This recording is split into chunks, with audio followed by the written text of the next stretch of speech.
Late Night, Iain Lee on Talk Radio.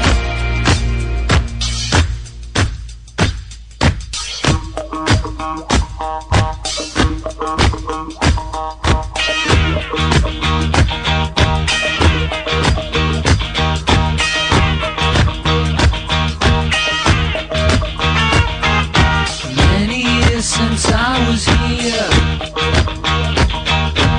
on the street, I was passing my time away.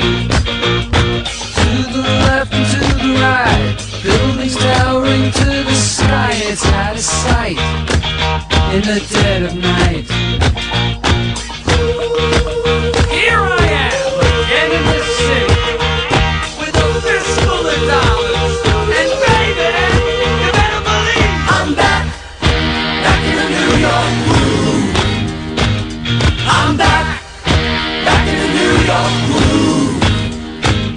I'm back in the New York groove. Back in the New York groove. In the New York groove.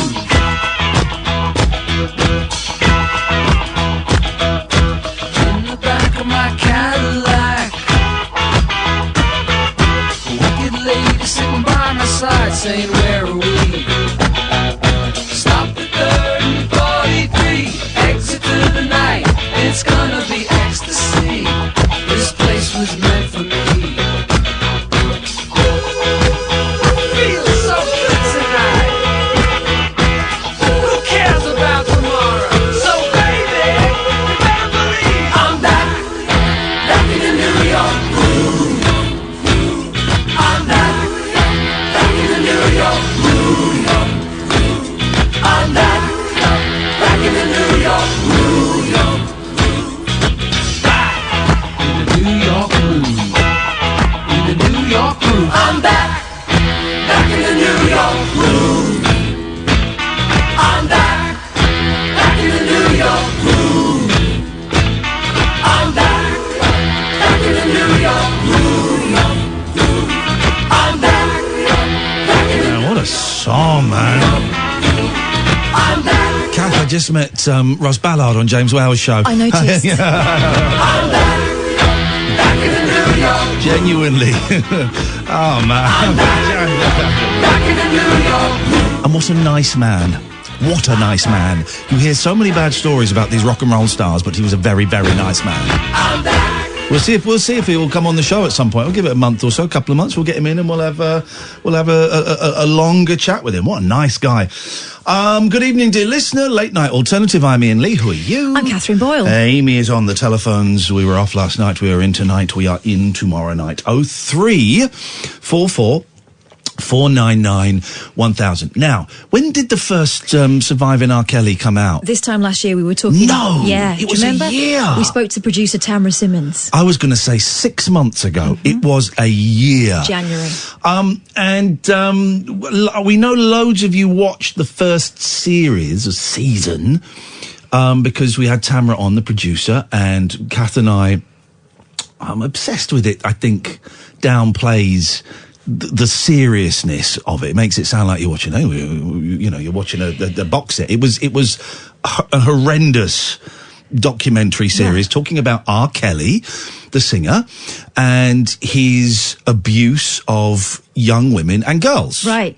So in the first series, they heard from a number of women, including his former wife, giving testimony about the kind of conditions they were living under when they were living with R. Kelly. And a lot of those women had got together with R. Kelly when they were well underage. And so now there is season 2 is coming out. It's out. It's called The Reckoning. It was on Lifetime. I'm really staggered that this is not being picked up by one of the terrestrials. I do not understand why this is not like front page news over here. Because we're talking now 40-odd women who've come forward basically telling the same stories about living with R. Kelly, about, being kind of charmed by him. Some of them were encouraged to stick around with him and spend time alone in the studio because they were going to further their careers in music. He said he was going to put his support behind them. Now, season 2 is out. I haven't seen it. I've seen the first episode, but you've seen all of it? Yeah, I've seen the whole thing. Where does that take us Well, this time last year, R. Kelly was denying everything, Yes. okay? And, you know, he'd settled with a number of women in the past. It had been a rumour, I mean, more than rumour, in the music industry. He'd been a joke back in the 90s. Oh, of course, there was the video of him urinating on a 14-year-old girl that was doing the rounds, and somehow he managed to avoid conviction for that, and that was a gag. That was the punchline to a gag. You Well, know, quite so. is it R. Kelly having a piss? And that video was circulating, and people were laughing about it. And it's a Yeah. girl, 14-year-old girl there. The picture's very different now. R. Kelly's now in prison awaiting trial. I believe that's going to happen in April on so many charges. We're talking sex abuse charges, the possession of child abuse images. They call it child pornography. It's not child pornography. They're child abuse images. One of the allegations made in this documentary is that he films everything. Yeah. And, you know, these videotapes could be the thing that undo him. Now, we have a guest coming up. Now, you are at an advantage over me is that you have seen the thing. So this gentleman that we're going to speak to now, just before we bring him on, and he's on the line waiting, tell me in the listening exactly who he is and what his role is in So this. by the end of R. Kelly's time as a free man, there were 2 women left in his household. 2 women. One of them, Joycelyn, one of them, Azriel. Azriel got together with Clary, with R. Kelly when she was 17, and she spent 5 years. And during that time, her parents were trying to get in touch with her. Yeah. They were worried about her. They were concerned. And there was no contact? Very little. Right. They were hearing rumours. They had contact at the start. Well, I'll let Angelo, we've Azriel's dad, tell you. We've got Angelo on the line. Hey, Angelo, nice to talk to you, man. How you doing? I'm good. How are you? I'm very well. You're in Florida, are you? In LA right now. Hey, but listen, before we get onto the heavy stuff, it's freezing cold and it's grey over here. What's the weather like over there? It's warm. It's nice. There we go. Nice This is time. it. We just needed to touch that LA sunshine. Hey, thank you so much for joining us, Angelo. I really appreciate your time. Yeah. Catherine, go on. We were both really struck, Angelo, with the determination and the dignity that you and your wife fought with, because it was a fight, wasn't it, for 5 years to get some word about Azriel's safety, at least. Well, this the thing. You know, she's not quite safe yet. You know, if you look at it, if y'all talk radio, I'm sure y'all see some of these relentless and idiotic people that follow and support this man, and has no compassion to any of these victims, any of the families, and are brutal on the internet, trying to intimidate, threaten, you know, sabotage people's jobs, people's businesses. I mean, this is nonstop. And even though my daughter's out of it, it's more harassment and threat than I've ever witnessed, and me going face to face with all of them with him on the street. I never went through this much. Angela, we'll go back in a minute and talk about exactly what happened, but you mentioned the internet. I haven't seen this, but knowing the internet as I do, I'm guessing people are saying that it's Azriel's fault, that she led him on, that somehow it's her, she's to blame, and that she's being rude about R. Kelly, and R. Kelly's a great singer and we should just let him do what he wants to do. Is that the kind of stuff? Exactly. Man, exactly. You hit it on the head. And like any man, I don't care who it is and what creed, color you are, you're a man. Can't no child, I don't care if they 17, 16, 15, 14, 13, whatever their age is, can take advantage of a man. A man has to allow himself to be put in a predicament where he has to either pursue the young individual or shut it down. His preference is young women that he choose to do whatever he has to do to get their attention and win them over. And nobody is to blame for nothing that goes on. Not a parent, not a victim, not nobody. Until you blame him. We can't even have a conversation unless you admit, or anyone admits, or at least identify that this man made choices as a grown man. The same way he ran his music enterprise as a grown man. We're not going to take him outside of being a grown man now because he made bad business choices, and that made him now a pedophile involved in pedophilia, and he didn't know because he can't read or he can't do this. That's just excuses. You made success for 30 years. You provided for your family that you have no contact for the existence of them. So it's no excuse now that he has to face his truth of his pedophilia, and now everybody is forgetting all the things that he consciously did himself. Now they want to blame it's the kids, it's the parents, it's the friends, it's the enablers. It's him. He made the choices. He made the same logical choices for the enablers to say, you get paid this week or you're not getting paid. See, because if you function enough to understand that, you function enough to understand, no, that's not right. And listening to somebody tell you that's not right, that's a child. He got staff members that's going to court against him and let everybody know, the world as well, telling the truth that he knew these young ladies' ages, and he still pursued it the way he pursued it. Mm-hmm. But that's on him. He could have did what he was supposed to do, the God gift that he gave, the God talent he gave, to be a music messiah. And he fulfilled that, but he only fulfilled it for himself. You can't name 3 people that he bounced their career and made them phenomenal artists in the world. He wasn't there to sign my daughter. He was there just to coerce her into the foreign part of the industry, which she never introduced to. No, Angelo, that was the introduction, wasn't it? That he was supposed to be taking her under his wing, and he spoke to you and your wife about all these amazing things he was going to do. Exactly. It was simple. It wasn't a lot on him. He didn't have to put up and do all this mess that they got running around. He was never no money exchange. Any money that even was talked about was me offering him something in a business deal to make money. Mm-hmm. Other than that, it was nothing. He never gave me anything, never tried to give nothing about it. It wasn't about that. My daughter already had a uprising career going.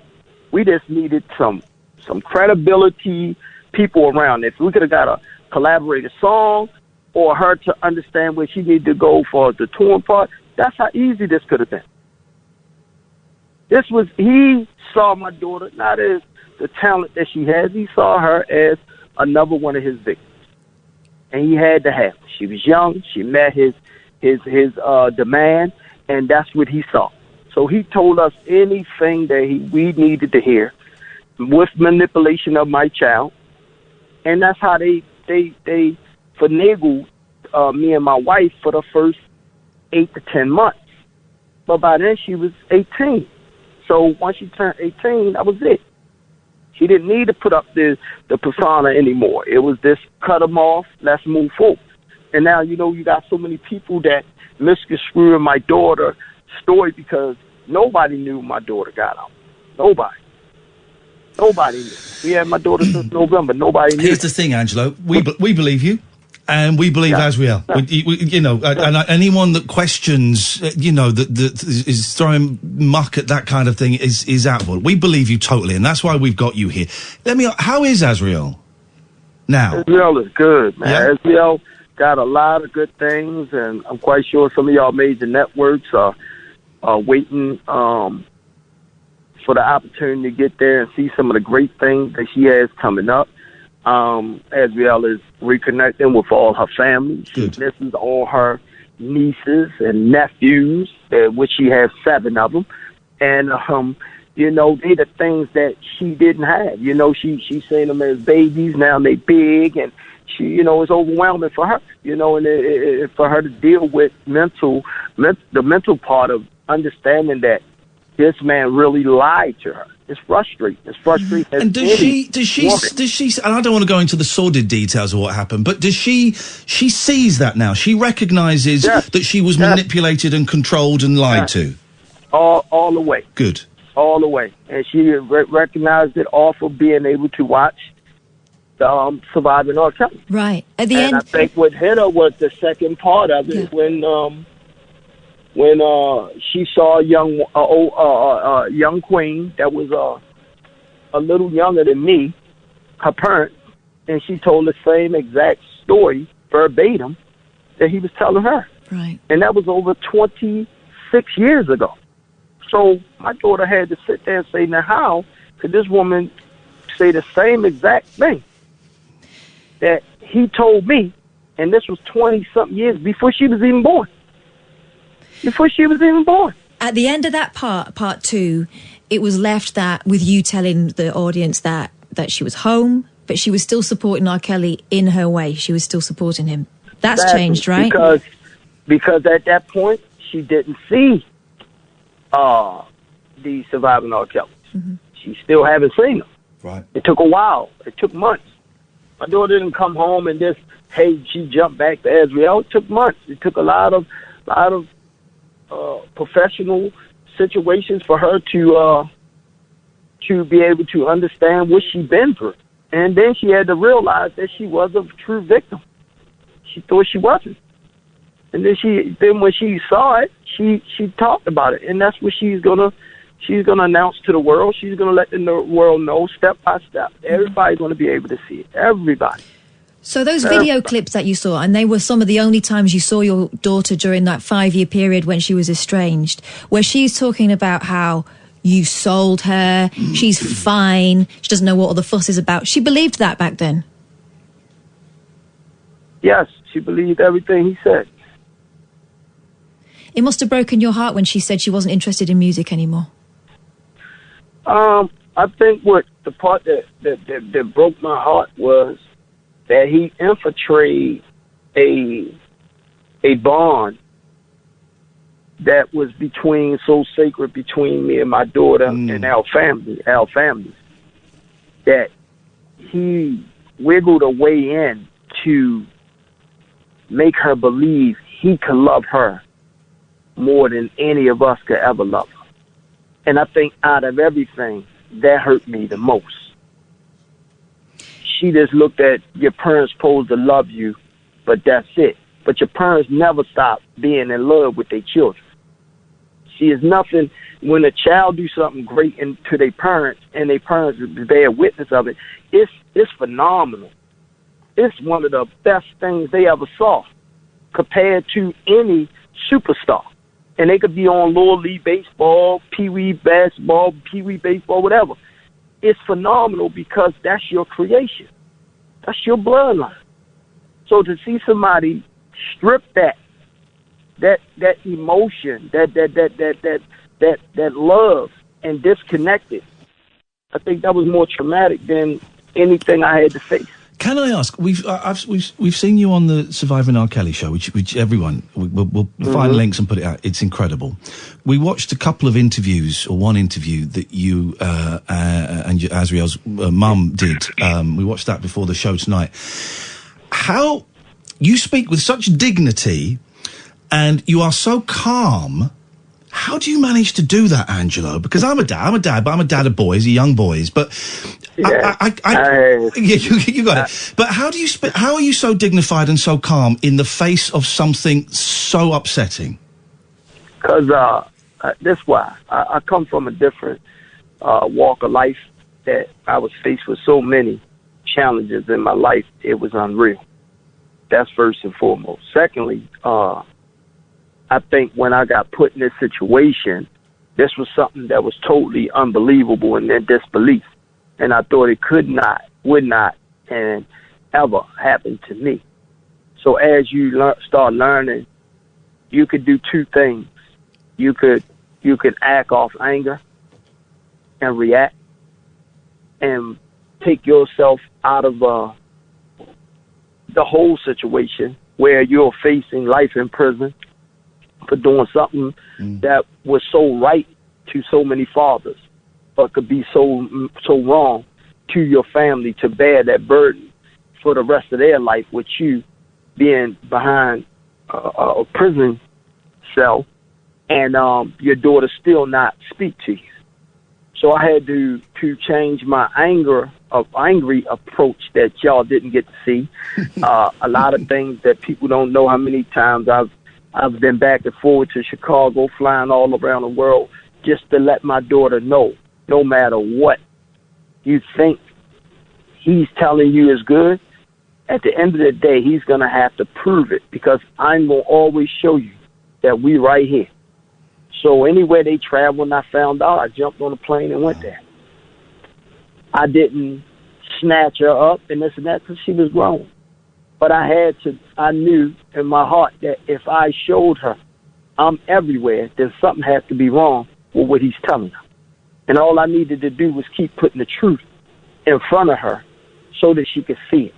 And I knew that she was intelligent enough to start putting them pieces and be more inquisitive about things, to start questioning things that he was telling her. And I wish it didn't take 4.5 years, but I'm a patient man. I believe God do everything for a reason. And I think that people that rush and do things are the people that would have had a consequence of them doing life right now in prison, being judged by the world, and then still losing their daughter. And I don't want to have that part. I don't want to ever had to been faced with losing my daughter because I did something horrifying in her life and took away somebody she thought that she loved. Because, see, without bringing the truth, you'll let him die with a lie. And I couldn't do that. I think it's noble to make him face his truth for the world.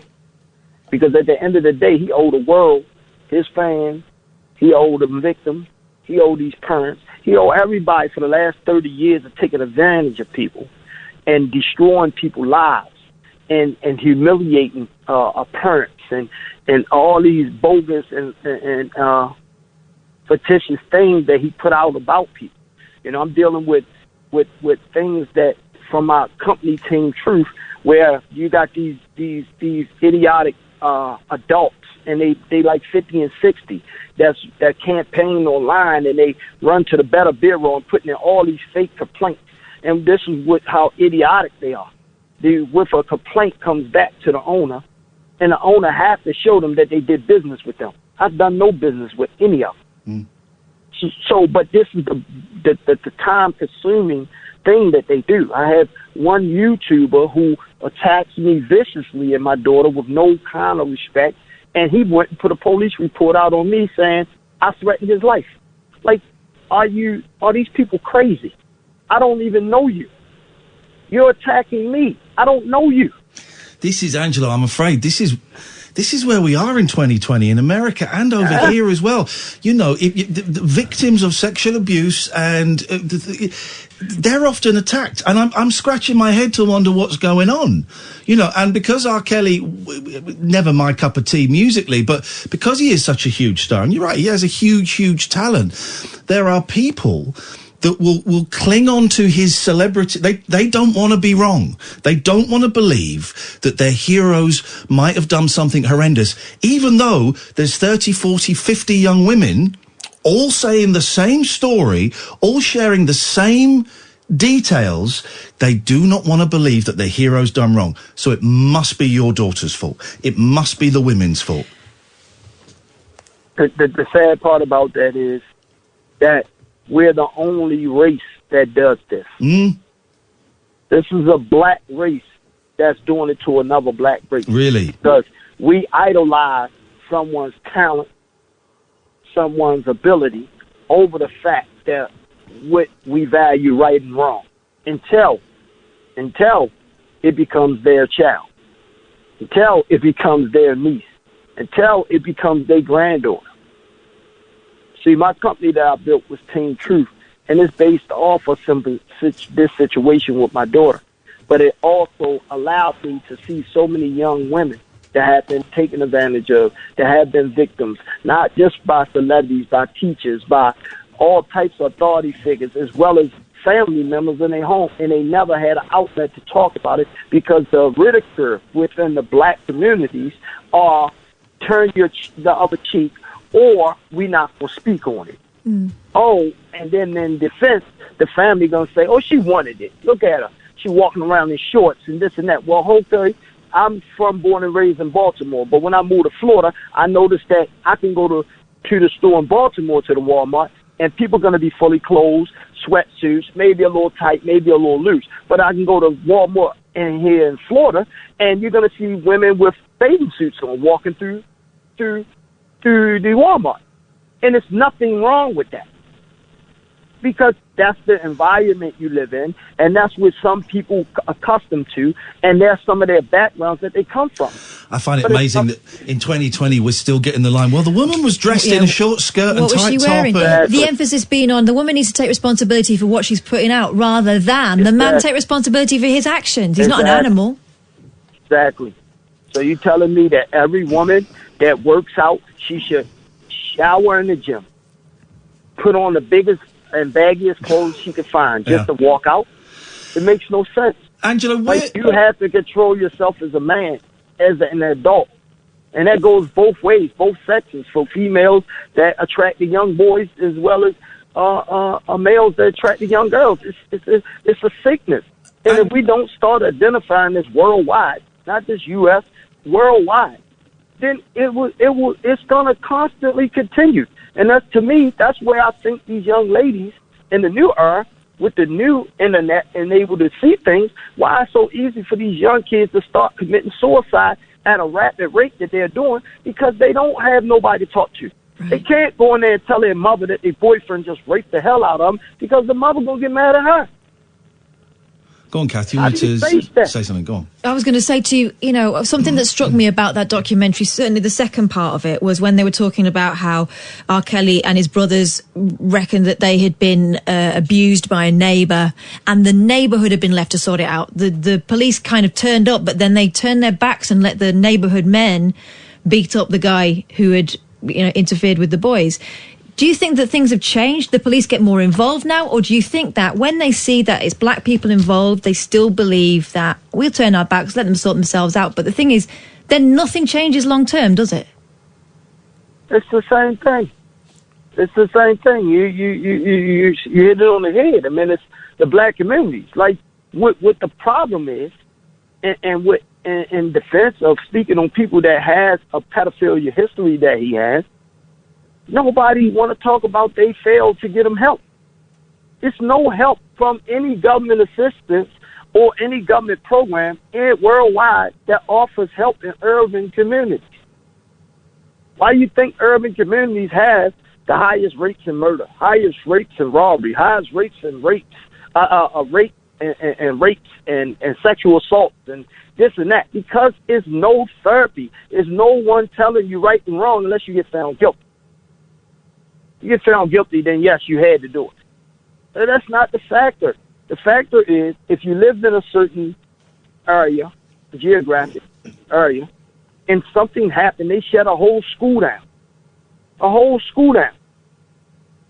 Just to make sure that the proper therapy is demonstrated to help people get through it. Car accidents, accidental killings, somebody get raped. Oh my goodness, you're going to have a week worth of therapy in there telling people this is not acceptable. This is what you need to do. Look at the colleges. Angelo, so in black communities, we have to suck it up. And without getting too political, you have an openly racist president now, so it's not the best time. Yeah. Can I ask? Go on. But it's not even about the president. No. This been going on in black communities. Yeah. Let me tell you, and it's simple. To fix a black community must take responsibility for ourselves. There's nothing to do with no other culture. If we want to fix something, we got to first identify our own problems. Our problems are within us, not nobody else. We have to fix us will be by us. And that's the only way to fix it. I don't have Caucasian or Chinese or any other race bombing these young victims on the internet. You have a black race, and not even a peers. That you have generation difference. You have 60, like a woman on there, 60-something years old, who calls my daughter every whore in the book. Wow. And then call herself a victim and says she was raped and she a real victim. My daughter don't show no emotion being a victim, so she's not a victim. This is somebody who admits you 62 years old and you're on a platform sounding like a complete idiot because that shows you never got help. Because you can identify a victim because you was a victim. So now you call a 22-year-old that was taken advantage as 17-year-old by a 50 or 49-year-old man. And that's acceptable to discredit her, but to praise him. Like, this shit is astronomical to me. Excuse my French. Oh, I think you've been very restrained, considering. Angelo, listen, we're almost out of time. A couple of questions. A couple of quick questions. First of all, where are we with the trial? Do we know when the trial is like happening? Have we got dates? This the crazy part. This man has 3 trials. One that's going, and 2 that's in Chicago, where he's born and raised, that are stacked totally against him. That's going to crush him. Now, we're not even talking about the case that my daughter is a part of. That's out. They don't have a date on that yet. That's out. Wow. But these people have made my daughter public enemy number 1, when she has nothing to do with 2 of the cases was before my daughter was even 10 years old. But you don't see none of them speaking about none of the cases that he's getting ready to face right now. And he's getting ready to go up and face these cases right now. I think he go to court like next month. Right. He's back in court, and he's going to start trial in one of the cases. So they the cases you need to worry about. Why are you bashing my child because she's strong? Because she's the first one that's going to really, really, really tell the truth about R. Kelly and the way his design was to facilitate and destroy and sexually abuse, sexually mistreat, physically abuse, drug abuse, and everything that he wanted to do under the sun to these young black women. And now that you got this young Angelo Clary that's standing strong, taking every beating, every second on the internet and everything, and still able to smile, that breaks my heart. That breaks my heart. If to you know how strong she has to be for everybody else that's still weak enough to hide and act like it don't exist or it didn't happen to me. It did happen to you. It happened to all of y'all, whether you was older or young. The Angelo, only ones it didn't happen to, huh? Sorry to interrupt. I just want to ask, if you got to meet him, what would you say to him? I met him on several occasions. But after now... If you met him now that you've got your girl back and she's part of the family again, what would you say to R. Kelly? That would never happen. Because? So I would hold what I would want to say. Right. You know, because I'm already got reports on me already for posting threatening by protecting my family. So it's crazy to me. But what I will say in his bloodline, that I do pray every day for them 3 beautiful kids that he has, that has to be going through so much pain, so much confusion, that I just pray that they strong enough to get through this and be able to move on, because they did not deserve this. The same way my daughter didn't deserve it. The same way any other of these young victims did not deserve this. That's what I pray for his descent. I don't even want to acknowledge him, but his kids, I do that. Go on, Catherine. Angelo, you've mentioned Team Truth a couple of times. This is your attempt to try and change things for the future, the problems that you've seen during your fight to get Azriel back, but also the aftermath of what she went through. Tell us about Team Truth. Team Truth was put together by me, organized. I used to just talk about the truth. Everybody's like, oh, everybody talking about this, and that, and I always stuck with the truth. And through this, I met so many. I met women older than me, with kids, 13, 14. I never even met. I met inboxing, DMing me, flooding me with their stories. And they started opening up about being sexually molested and raped and this and that. And nobody had no one to talk to. And I started being that uncle and that father and that brother and that voice for them, which curved my whole direction from... I had programs that did concrete polishing for young kings that needed a second chance at life and to learn how to be entrepreneurs. After discontinuing my contract with that, I went into Team Truth to build up women, because the fight wasn't always the kings, the young kings. It was the women that been mistreated, black women and Spanish women, to be more Pacific, that been mistreated here by men for so long that we forgot what they was really worth and what they really mean to us. And Team Truth is organized to bring these stories, bring these horrible secrets to life so that they can get past it and be more productive women and be open at a dinner table now to talk about, hey, this is not right. It's not right that my uncle looked at me and saw me get out the shower and he smiled and laughed at me and said, you look good. It's not right. So now we having these discussions and we bringing these discussions to the dinner table. So now what you think the pedophiles going to do? They're gonna start eliminating themselves and going into their little closets again and hiding because they don't want to face the ridicule of what they are. And we don't want to run them so they can be shamed. We want to run them to get them some help. Some of them need to run to face their truth and get the time that they deserve for doing this for years and years to young women, and you don't think nothing wrong with it. And you look at their life 20 years later, they married, kids, and you look at the young girl that he destroyed. She got babies everywhere. She has no type of commitment to a man because she think every man is that man. She think everybody is, this is what she's supposed to be, a roadmap for men to release themselves. And they much more than that. But being as though they never got help to understand what happened to them wasn't their fault. They go through life blaming themselves for every situation. And that's where you get men that manipulate these women and beat them down for the little bit of strength they have left, and then nothing left. The L percentage of black women being strong and enough to stand up is so small, it's not even funny.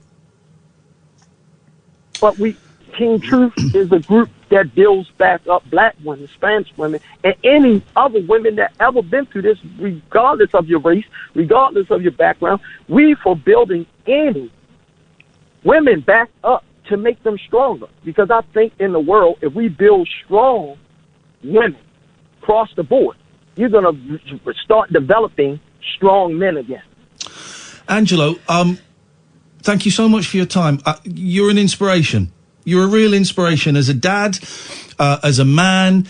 I couldn't speak as calmly and be as intelligent and as collected as you have, and also turn a horrific event in your family and turn it into a positive and helping the community. I can only thank you for talking to us and sharing that with us, Angelo, and send lots of love to you and to Azriel and the rest of the family. And, you know, I hope justice is done, and I hope you all manage to find some peace. I think I will, and I think the peace is coming with every story that come out of this that I am able to be a part of and help. And I tell everybody, support Azriel. The UK wants to see a difference. Stand behind this young girl, and I promise you, nobody will be disappointed. This young girl is fire. She's strong, and she gonna stand till the day she die for what she believe in. And right now, what she believe in is that she should nobody, no young woman, no young man, be put in the predicament she was in, to be lied to, mistreated, abused, sexually abused, mentally abused, physically abused, and then isolated away from their family, all for the pleasure of that man's personal, unapologetic pleasure, because that's all it was. But some of these young women don't get that second chance to be strong. Look at them. Look how many victims it was before my daughter. How many of them stood up and ready to stand in front of this man and fight him? None. Not even his wife after 12 years. I look forward to shaking your hand one day, man. It's been a real pleasure and an honour to speak to you, Angelo, and lots of love to you and your family. Thank you. Thanks, Angelo. I appreciate y'all. Thank y'all so much. We'll speak again soon. Right. Thank you very much indeed. Amy, if you want to say goodbye to our guest. What an incredible man, right? I mean, goosebumps. Those documentaries were horrific. They were harrowing. It was every parent's nightmare. But those families are shining lights, honestly. The love and determination they showed. I'm laughing. He only dropped one S-bomb. You know, he's so... Let's have an ad break and let it sink in, and then we'll talk about that in a second, because I've missed all the ad breaks, and I just didn't want to stop listening to him. Thank you, Katherine. You sorted that out. Thank you, Angelo. This is Talk Radio. Late night, Iain Lee on Talk Radio. We're both a bit, even it's a late night alternative, Iain Lee, Catherine Boyle. Don't worry, the Jollies are coming back. You know we love a clunky gear change, and we'll do some funny stuff, and don't worry. But I think we all need a little moment to consider the words of Angelo Clary there, the dad of Asriel, who's one of the young women that was controlled, manipulated, abused, drugged, according to Angelo. I believe him and I believe her, by R. Kelly. Obviously, R. Kelly is not here, is denying all of these charges and claims to be innocent. I believe the dad and I believe his daughter in this, and I thought he spoke with such dignity, so calm, so thoughtful, so intelligent about his daughter, about R. Kelly, about sexual abuse, about paedophilia, and about being a man. And there were just a couple of little things in there that he kind of said that just really struck me. And the one that really struck me, he was talking about, what's his organisation? Team Truth. Team Truth. And about how they want to, they want to kind of shake the paedophiles out so that we know them. He says, I don't want them to hide in the closet. We want them to come out. And the first thing he said before, so he said, so if they've done wrong, they can be punished and face justice. But before that, so that we can help them. It's really unpopular and unfashionable to talk about helping paedophiles. No one does. We've mentioned it a few times on this show, and it's something that I'm quite passionate about, but it's something that I really think is overlooked. Of course, if anybody has done, and this is coming from someone who was abused, if anybody has done wrong, of course, they have to face justice. Can I let you into a secret? Can I let you into this secret? I think I can, without ruining anybody's anonymity. So as well as going to AA and NA, for a while I went to SLAA, which is Sex and Love Addicts Anonymous, and for a while I went to SAA, Sex Addicts Anonymous, for a while. And I still got a couple of good friends in there, because I was, doing behaviour that was not behaviour I wanted to do. And I saw a couple of men in there who were really worried because they were, and people are going to hear the wrong thing, so I'm trying to choose my words very carefully. They were really worried because they had sexual fantasies about underage people. And they were ashamed of these fantasies. They had not acted out on these fantasies, and they did not want to act out on these fantasies. And it was all traced back to what had happened to them. And they were desperately looking for help so that they didn't act out, but more importantly, so that they could understand why they had these feelings, and they could kind of work backwards and get rid of these feelings. They were afraid of what was inside them. Now, there'll be some of you going, well, they should go to, as far as I'm aware, and I take them on face value, they hadn't looked at any images online, and they hadn't physically acted out. It was just thoughts that they had in their head. We are not our thoughts, right? And there'll be some of you saying, well, lock them up. Maybe locking them up is a way to, protect people. The thought police, I don't know. Doesn't quite feel right to me, but. And I remember the first time I heard someone share this, and I was so shocked and horrified. It really upset me, and I spoke to my sponsor about it, and he said, yeah, it is shocking, but you've got to remember, they want to change. They're looking for a way to change. They don't want to be that person. Okay, they don't want to have those thoughts. They haven't acted out. They're scared that maybe further down the line they might act out. They want to change. And I got it. We need to help paedophiles. There's a sentence that will have a lot of you dropping your cups of tea. We need to help them. Not just to help them and to get, to make them feel better, but to protect kids. It makes sense. Obviously, if crimes are committed, and by crimes I mean actual abuse, I mean looking at or downloading or sharing images of child sexual abuse or anything like that, if something is done, yeah, of course, then there needs to be an element of punishment. Of course there does. there also needs to be an element of rehabilitation, of understanding. I don't think all paedophiles can be rehabilitated. I don't think they can. I think it's to them, it is their sexuality, to some of them. But I do think that the people I saw in those rooms and other people, I do think some can be helped when they realise it's not what they want. Anyway, I'm going off slightly on a tangent, and you watch, there'll be people who didn't hear what I said there sending me abuse on Twitter saying I'm sticking up for pedos. I'm not, and the intelligent people know. Anyway, sorry, Catherine, back to Angelo. Yeah, so Angelo sees that is a cycle that some people can be helped out of, and I just think he's an incredible human being. The things that his family have been through, waking up every morning wondering whether their daughter's all right. You see, what wasn't mentioned in that interview was that Azriel had a relationship before she met Robert Kelly, and when it ended, she tried to take her own life. Right. And he went and picked her up from the hospital. He was there. He saw that happen. So he knew that she was still building herself back up from that when she met him. And there was talk towards the end of her relationship with Kelly of a suicide pact. Right. So you hear those rumours, and he knows that she has it within her to find herself at that point again.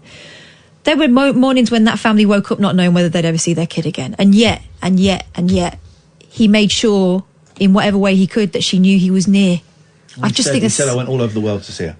He knew all over the world, turned up everywhere. He knew she wasn't going to leave at that point, but he just wanted to sow the seed that he still cared about her. Because I guess, you know what? If he hadn't done that, it would have been easier for Kelly to isolate her. I just clicked on his Twitter feed and I saw some of the abuse he gets. Oh, yeah, I spoke to Tamara Simmons, the producer, and this time last year when they put the first part of the documentary out, she was getting a lot of flack. And I noticed earlier this year she took herself off Twitter for a while, so I wondered whether that was happening again. So I checked in on her and she said, no, it's not me this time, it's the families. It's nuts, isn't it? It's nuts. 0344 499 1000. Thanks for sorting that out, Catherine. Let's go to Caitlin. Good evening, Caitlin. Hi. Hi, Caitlin. What can we do for you tonight?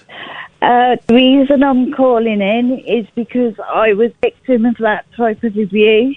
Okay. At 17, and it happens a lot in certain parts of society in this country, and it's never really approached, that type of grooming and abuse, even from people within your own peer group, to perpetuate exploitation and to do whatever they want to do.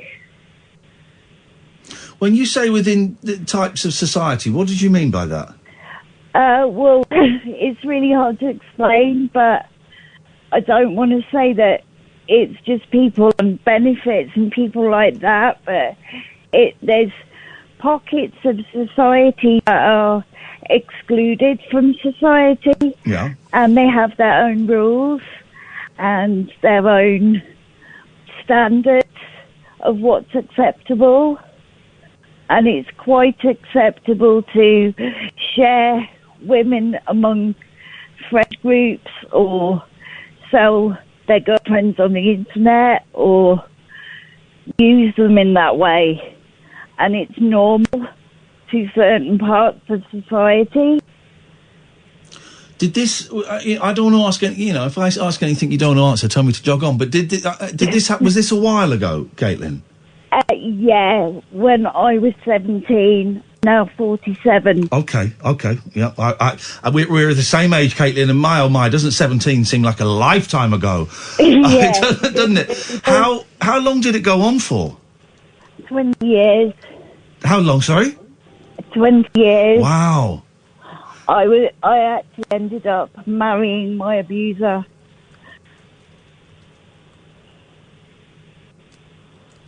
Holy, I'm actually speechless. There'll be people, I think I have a kind of a grasp on it. I think there will be people who don't understand what you've just said. Can you try and explain how someone ends up marrying their abuser? Because I was completely obsessed with the individual concerned. He was my entire world, and he wasn't much older than myself, but he manipulated and groomed me and the relationship to be able to perpetuate the abuse normalise that level of abuse. And the abuse being, you mentioned. I'm just going to come out and say because you mentioned that you were kind of shared amongst his friends. Did that carry on?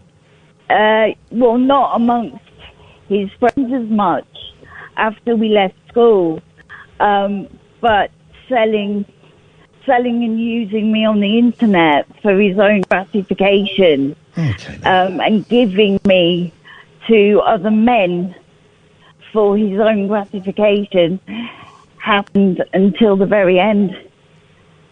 How did you get out of there? I was really lucky. He ran off with somebody else. Blimey. And it's the luckiest thing that's ever happened to me. And how long ago did it come to an end? It came to end January 2013. Okay. So 7 years later, how are you now? Surviving. I'm very lucky because another part of the situation is that we were both disabled, so nobody believed what I was telling them. And even though I had evidence when I came out of the relationship, nobody would believe what was happening until they went on the internet and saw the facts themselves. Why do you think they didn't believe you? Because how can one vulnerable disabled person perpetuate that on another?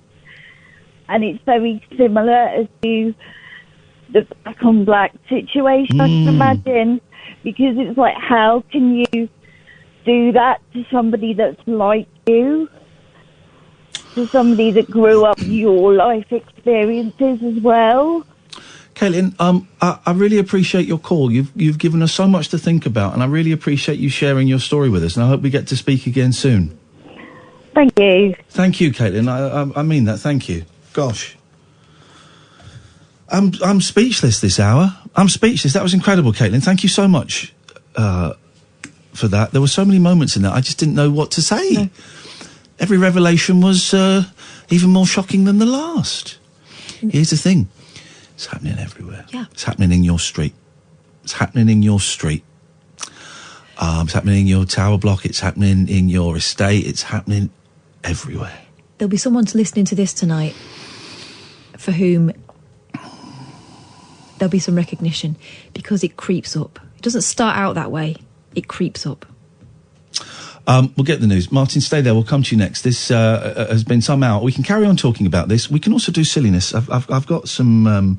I haven't actually. I haven't got anything. But we can do nonsense. You know the show. We call them clunky gear changes. So you can call in about what we've been talking about, or you can call in and tell me why the Rolling Stones suck as a band. I'm happy with all of this. 0344 499 1000 Talk Radio.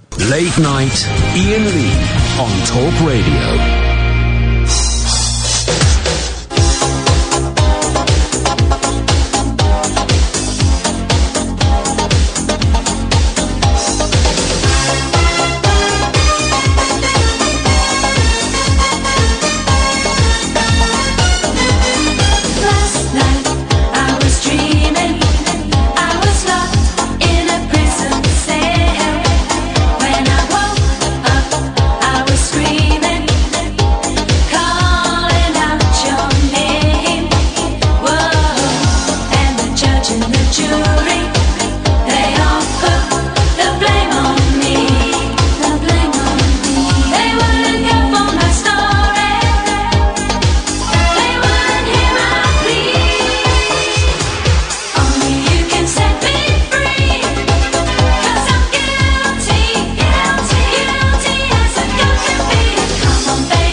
So I signed up to Spotify. I think I've given in. You get 3 months free, right? Then I signed up. It's £10 a month for music. That feels a lot to me. It feels a lot. But then I would spend like 5-6 times that a month on CDs. So I mean, I don't know. All right, thank you. And I signed up to it today simply because I woke up singing that song. I don't know why. That song was in my head. I thought, man, I got to hear Love in the First Degree by Bananarama. I'm going to sign up to Spotify. And all I've listened to, and I really think I've got my £9.99's worth today, is just listen to Bananarama. But does anyone know, and Katherine isn't here, she would know, she's the brains of this organisation. Let me tell you that for nothing. Why are there only 2 Bananaramas now? Why are they, why do they look younger than they did in 1985? And can we just work out the chronology of Bananarama, please? That would really make me feel a whole lot better. 0344 499 1000. Let's go to Martin. Good evening, Martin. Hello. Hello, Martin. You're on the radio. What you got for us? Hi, brilliant. I haven't really got anything, to be honest. Apologies if I'm on speakerphone, because I know that's a no-no here, but when I took it off speakerphone, I couldn't hear anything, so... Okay. Well, okay. I'll, do you know what, Martin? Just this once. It's nearly Valentine's Day. We're 52 minutes away from the saddest day of the year. This time, I will not give you a rollicking. Brilliant. Thank you very much. I am a first-time caller, but I'm a long-time pod listener, more than Jesus Christ, Martin, actual live radio. But you've been listening for... Oh, Jesus, I mean... There you go. I got the bell. Happy now! Very happy. Good. So, yeah, I don't really have any topic. I just phoned in for the first time. I actually promised Katherine that I would phone in because she's a friend of my wife's. They went to school together. Whoa! With the streams just crossed. Katherine is coming in at a pace. We need to... quick. Well, she's coming. I was going to... Right, hang on a minute. Katherine, there's a call for you. It's Martin. You're friends with his wife? I am friends with his wife. Well, this is not like a personal phone in. It's so hard to, meet up these days. Right. So, who is this guy legit, or do I just cut him my off? friend Joanne. Who you say that as though I've told you about Joanne because I don't listen to we kind of lost touch. She left school, I think after our GCSEs, and I didn't realise that she wasn't coming back. Oh, is she the one that you said was a bit of a cow? No. Okay. We got on really well, and she just. But it was before it was before mobile phones, and it was one of those things where you have to ring someone's house phone and stuff, and just for one reason or another, we just didn't see each other. And I saw her once in the street and really regretted not going and saying hello to her. I've done that. I carried that around for years. And then when I was working at 3 Counties, she got in touch and we got friends again. You're a bit out of breath. When she heard, I think I remember it well because we were both working at Monarch Airlines, which doesn't exist anymore. And I think she said to me, that's how I met Joanne. And then she was like, there's this woman who's on 3 Counties, Katherine Bork. She goes, I'm sure it's Katherine who I used to go to school with. Yeah. And she's like, I'm going to contact her, and so I'm going to send her an email or whatever. I think that's what she did. She did. And then, and then that's how it worked, yeah. Yeah, and we got back in touch after years. Funny? And it was just brilliant because it was, there are those friendships that are kind of open books and you kind of always hope that you'll be able to pick up again, but you don't know how it's going to happen. Yeah. And I always really regretted not saying hello to her that one time I saw her in the street. Yeah. It's interesting, though, isn't it, that Martin has called in, but she hasn't called in. So I'm wondering if he's phoning up to dump you on her behalf. Don't call my wife anymore.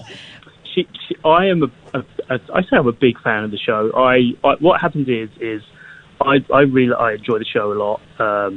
I told Katherine I've thought about phoning in for a long time. Yeah. I'm phoning tonight because I'm actually working away. I'm in Glasgow. So I thought, that's a perfect opportunity. I'll phone in. Joanne's at home. She's with our daughter and that sort of thing. But I'm always promising Katherine that I'll phone in because whenever Katherine comes round, I give Joanne a list of questions to say, can you ask I'm phoning you tonight because I'm away in a hotel and my wife isn't here. That doesn't sound appropriate to me, Martin. Whenever I go around there, I always spend 20 minutes in the hallway talking to Martin and giving him all the goss. Well, have you got what... I'm very much like, is Katherine coming round? Right, I'm going to work from home today because I've got all these questions I need to know about Nigel. I need to know about, I don't know, Babcock. I need to know about whoever. I'm representing. I'm David Babcock's agent now. Well, I've Really?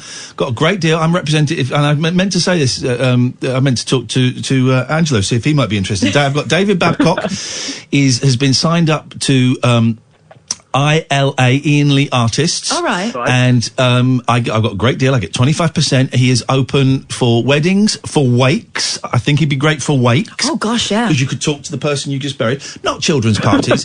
But so if anyone would like to book David Babcock, very, very reasonable rates. I get 25% of everything he makes. 25%? Yep. That's more than it's our agent normal. gets. It's normal. Is it? It is normal. For people that are starting out, it's normal. And when he starts making more, we can discuss the percentage then. I get 25% of his Twitch stream, 25% of the books. It's retrospective as well. It's a great deal. It's retrospective for the last 5 years. Right. So if anybody has got any press inquiries or wants to make contact with David Babcock, please do it through me, and I will consider the offers. I will consider. Who else are you planning on signing up? Is Chuck Winkle going to be? Is it Chuck It's Winkle? very likely. Very likely I might get Chuck as well. I mean, Just wondered, you know. I suspect I'll get him on a similarly excellent deal. But Chuck's difficult. It's the time difference because he's in America. The time difference makes it very That tricky. works with the late night show because you're kind of his. I don't know the time difference. You're his like midday time. I don't even know what part of America he's in. Midday show. No, neither does he. No, well, that's okay. This is descending into online bullying, and I will not. Apologies, I didn't phone up. Are you staying in a nice hotel in Glasgow or a crappy hotel? I'm in a nice hotel. Well, I guess a nice brand of hotel. A Hilton. Okay, Hiltons are okay. Hiltons are okay. Work paying for it? Yes, work paying. Yes. Put me up for a couple of nights. So, it's okay. It does the job. I had a lovely Scottish breakfast this morning, which I'm looking forward to very much again tomorrow morning. I love. But obviously, I love Glasgow. you can't tell us how much of a good time you're having because Joanne is listening, and you have to sound miserable. Well, let me just say, Martin, if you were in Glasgow on August the 23rd between 1 p.m. and 4:30 p.m, you could come and see Katherine and Iain live at the Glee Club. That's the 23rd of August. It's an afternoon show as we bring the rabbit hole to Glasgow. Tickets are not selling, but that's months away. It's in August, so and also he doesn't live in Scotland. I know, but and also he could just come round my house and get the live show just with me. Oh, why are you two? What is there like? No, daytime friends and nighttime lovers. Don't, Martin. It's nice to talk to you. Thank you for your call.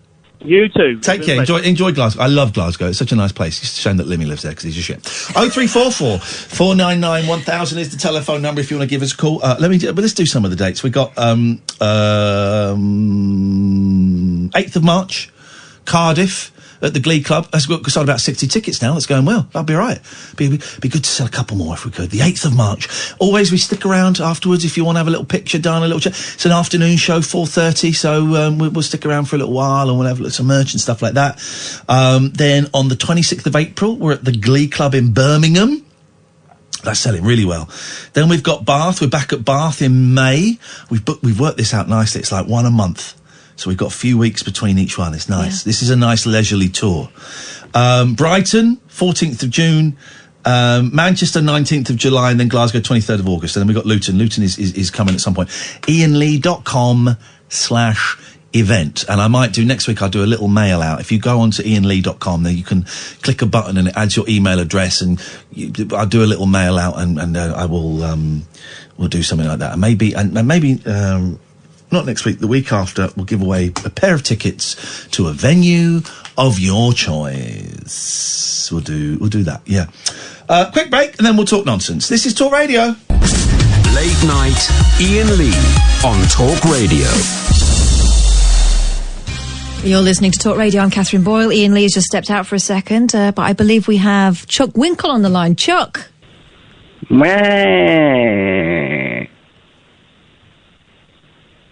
Hello? Hello, Chuck. Hi there, Kathleen Boyle, and what I gotta say to you is, greetings from America. Greetings. Whereabouts in America are you today? Waking up bright and easy on the East Coast, San Francisco. Lovely sunshine coming through the window. Got my breakfast. Wanna know what I got? Yeah, what you got? I got toast I got a widow with a hot dogs. And God bless you, knock, knock, knock, who's at the door? It's the egg sunny side up. It's 3:20 in the afternoon. I believe you got the clock wrong there. That's what it says on Google. GMT No, -8. You're thinking of, I think you got San Diego, maybe. Okay. San Francisco. It's hard to use the Brits to understand the way it says. Don't worry about yourself. Oh, I'm more worried about you. So you're chowing down and you thought you'd give us a call. I want to ring up and negotiate with the big man. Okay, I think he's just stepped outside, probably to get his calculator and his business books. Has he gone for a little wee-wee? No, I don't think he's gone for a wee-wee. Yeah, I think he actually... I've got a bit of a headache, actually. I think he's gone to get me some headache pills, but he's taking his sweet time, so... How kind and considerate. Well, he is. Oh, Well- hang on, he's standing at the window now. He wants to talk business with you. He wants to talk He said he turkey. He wants to be my manager. Got to chuff up the bucks. But the Chuck's bucks. You got to chuff up the bucks instead. Don't laugh at me, Kathleen. It's rude. He's got to chuff up Chuck's bucks. I would like him to chuff up Chuck's bucks, please. Cowboy. Ian, Got the aspirin. he wants you to chuff up Chuck's bucks. Chuff up Chuck's bucks. Hello, Chuck. Good morning, USA. Okay, you don't need to do the same stuff that you've done with Catherine. And I got to tell you, it's East Side. Well, you don't want to do the same thing? Well, there's no point in doing the same thing. I heard some of it when I was talking to our friend Rebecca in the office. Good to see you. Okay. What can we do for you, Chuck? Well, I was waking up here on the East Side, and I was listening to my favourite radio, talk radio over there in the UK. Yeah? And I heard you say something about becoming my agent. Well, here's the thing. I have started ILA, Ian Lee Artists. And... Oh, yeah. Yep. And it's going to be a very exciting, thrusting, forward-thinking talent agency that's going to think outside the box. Which box? The box, the traditional box of, oh, let's put people on TV. Oh, let's get people live shows. So you won't be doing any of that? Let's get people on the radio. Let's get people in movies. Right. No, I will be doing things differently. I don't want to give away too much of my game plan because I know that my enemies, John Knoll and all the other agencies out there, will be listening. So I'm thinking outside. Sorry? Brian Christensen, exactly, that piece of trash. So I'm thinking outside of the box, and I'm signing the best, and I'm signing the biggest, and I'm looking into the future, and I'm looking at what current trends and how those current trends would possibly develop. I've got algorithms. I thought TV and radio was still quite a current trend. Well, you would think that because you're a backwards talker. So I've signed up David Babcock, forgot his name there for a second. Who's that? He is a spooky sexual deviant. And you sound very rude to him, Cowboy. Why don't you maybe give him some of your slice of happiness from there? I don't know what you mean. I've signed him up. He is a spiritualist, he is a ghost hunter, and he is a pervert. Now... He's a chicken sexer. He's a chicken sexer and a Hoover shagger. Right. So I'll tell you what I want, John Wayne. Okay. Oh, he's coming in. What I really, really want. Yeah. I want a launch pad. Okay. What do you mean, like a literal launch pad for a spaceship? No, a metaphorical launch pad back at the moon. What's he saying? Metaphorical launch pad back at the moon. Okay. With me, John Wayne? I'm totally with you. I can't give you that. Right. I can't give you a launch pad. No, I want a metaphorical rocket pad. Rocket all the way to the moon. You want to become career. you want to become a career person. Okay, Chuck, the airwaves are yours. Audition for me. You're talking to me at Chuck Winkle. I'm out there. And it's 6 o'clock. News bulletin coming through. Gotta say, dramatic news. Donald Trump. Out of news. The president God bless you. Slow down. You're I'm hearing a lot nervous. of words and none of them make sense. Tomato Trump didn't make much sense. Slow down. No, You're I meant nervous. that, meant Chuck, that, sorry. it's just me. It's just me. It's just the future to your career. So, deep breath. Right. Try it again. 6 o'clock live on the blood side. Gotta say it. I was just I gagged Did you just throw up? a little bit. Okay, I'm going to have to pass, I'm afraid, Chuck. Well, okay. Okay, he took that better than I thought he would. Very well. It's like Which is he's used great. to rejection. Yes. Now, Sharon, you're not supposed to be on. Sharon. Hello? Hello? Hello. You're not supposed to be on. We said you're not allowed to call, and it's my fault. I should have let Amy know. 11:30 is too late, ma'am.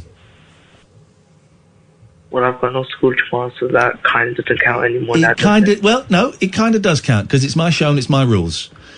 So, yeah. Okay then.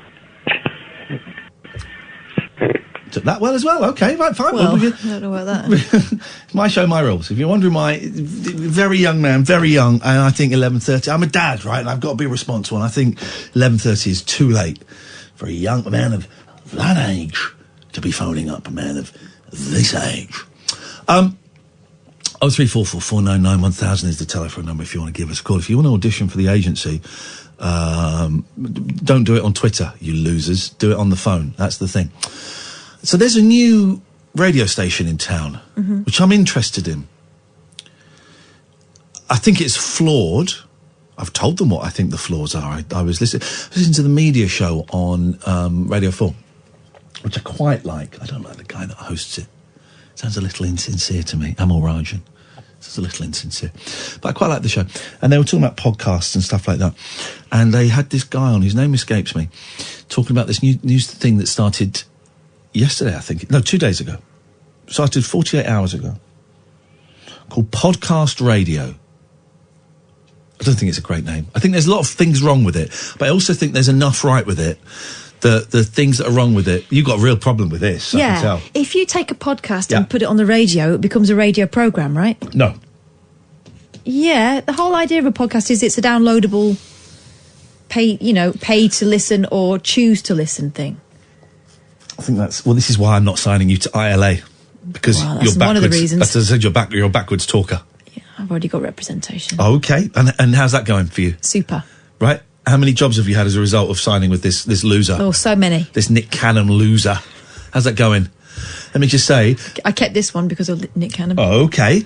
Well, let's just say that David Babcock has got his first actual gig this Saturday as a result of signing with me. Is it a gig or are you sending him to the supermarket for you? No, he has got a gig hanging with a lot of big knobs. Oh? Yep. What's that? It's a function. It's in Brighton, and it is a function for a lot of people involved in the entertainment industry, a lot of big movers and shakers, and David is going to be performing there. Oh? Yeah, this is a genuine Will thing. he be clothed? He'll be clothed. Will they? They will be clothed, Okay. yeah. He's, and I say performing, he's working for free as For exposure. Yeah, exactly. And he's not actually doing an entertaining or doing any spiritual readings or anything.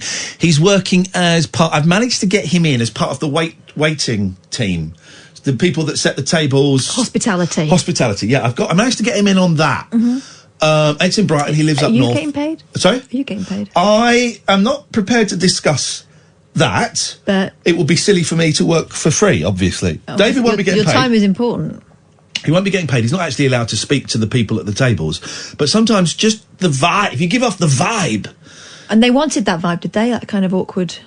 Well, that's not Slightly for me to. That's up to menacing. him now. Right. I've laid the groundwork. I've put the what do they call the groundlings? The suspension. The foundations? I've laid the foundations, not the group.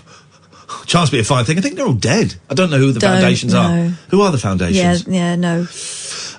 I've laid the foundations. It's up to him to start building the house. I've given him the tools. Yeah. He has to buy the bricks and the cement. With the money from... It's a hard business. But so, podcast radio. And what they do is they play podcasts. They pay people to use them. No, they don't. They don't. So the things I've got wrong with it, it's only available in London, and I think it's Surrey, bits of Surrey, which is fine. Often these radio stations are. It's on DAB, it's online, and the signal's not great. Neither is ours, to be honest. You know, our signal's not great. I think the title, podcast radio, I don't think it's a particularly catchy title, but I've been listening to it actually, and I've heard quite a few things on there. I've heard quite a few things on there that I like. Mm-hmm. I've downloaded a couple of episodes of a podcast that I heard that I quite like. Good, all right, that works then. Yeah, so it worked. I think the theory is sound. There are flaws with it. I don't really like the title. I don't like it's a real sort of two-man band, and one of the men from this two-man band is doing the links. And I don't think they sound. They're kind of quite jarring compared to the rest of it. But I suppose it's early days. And also, what you really need, and they're going to do this, is on the DAB screen, it just says you're listening to podcast radio. Right. And I said, man, you've got to tell me who I'm listening to and what the podcast is called. Because if I'm driving along and I'm liking something, well, then I'm good. But I got in touch with them on Twitter, and here's a lesson. Here's something, guys. Instead of atting them on Twitter, I sort of know one of the people. We sort of had a falling out a while ago, but I'm cool with that. Instead of just atting people going, here's what I think is wrong with your project. This is not good because. I atted them and said, I've been listening to it. I have a little bit of feedback and constructive criticism if you'd like to hear it. Yeah. Then it's up to them, isn't it? Yeah, when you say constructive criticism, it means it isn't just going to be you going, hey, I thought it was fab. It means I thought it was rubbish. Yeah, it means I think there are a few flaws, and this is, you kind of, but that's the way to do it. Because I was thinking about it all afternoon and all evening. I sent them an email quite late last night because it was just in my head. So I thought, well, do I want to get in touch with them? Would that look arrogant? I thought, well, I work in the industry and I sort of know one of the people. I haven't spoken to him for years, but so it wouldn't be totally, but I thought, I'm not going to write a tweet as we get going, your show last night was crap and here's why. Yeah. I think you should do more of this and less of that. Whoa.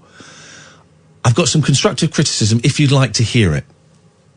Replied, yeah, certainly. So I wrote him an email, putting some points out. And they wrote a very nice email back saying, yeah, thanks very much. If you want to come in for a coffee one day, you'd be very welcome. I don't know if I will, but thought it was nice of them to offer. I just thought, I tell you why I liked it. Is I just thought, I like speech radio and there's nothing. There's this, there's LBC, there's Radio 4. 5? I don't listen to that. Mm-hmm. I don't listen to that. I don't listen to that. It's never really spoken to me, 5. But that's it. That's it. And I just thought this was another little interesting colour on the palette of speech radio. And I heard some stuff on there I quite liked. I heard some stuff on there that I found quite boring. But made me laugh because I found it so boring it made me laugh. And some stuff that I thought was all right. I just thought it was an interesting way of getting to that. Anyway, so podcast radio is a thing. If you're in London, you can listen to it on DAB. I don't know why I'm plugging it. It's nothing to do with me. But I just thought it was something different, and it's some people taking a punt, and it's nice to support people who are taking a punt. There you go.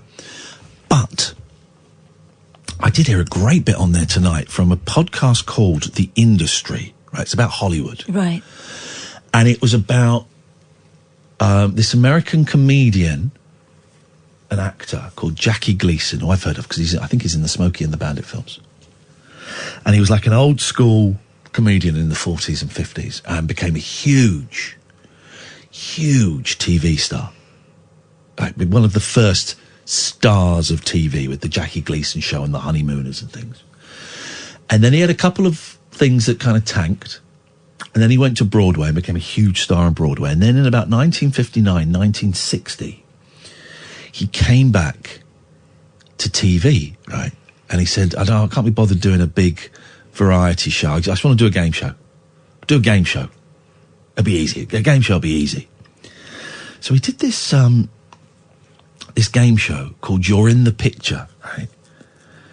And it tanked abysmally. It sounds awful, right? I mean, in fact, I've got a little bit here. Let me play the intro. This is the intro to You're in the Picture from 1961. All right, so this is Jackie Gleason. Here we go. It sounds awful, by the way, and it was. It's a very simple game, and as soon as I explain it to you, I know you'll catch on immediately. We roll out some pictures. The panelists put their heads into holes that have been cut into the pictures. Oh.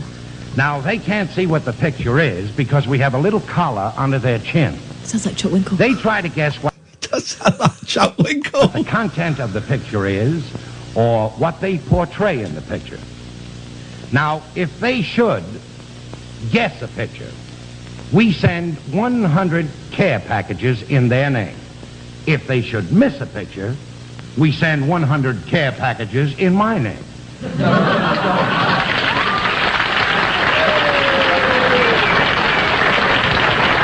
So with this game, everybody wins, nobody loses. Right. Except Jackie Gleason lost because it was awful. Awful show. It bombed. The audience didn't laugh. That was the only time the audience laughed in the entire show. The critics came out and said, this is the worst thing I have ever seen in my life. I think it sounds pretty good. And it bombed, right? It bombed. And this is what... I'd never heard this story, right? It's booked for 8 more shows.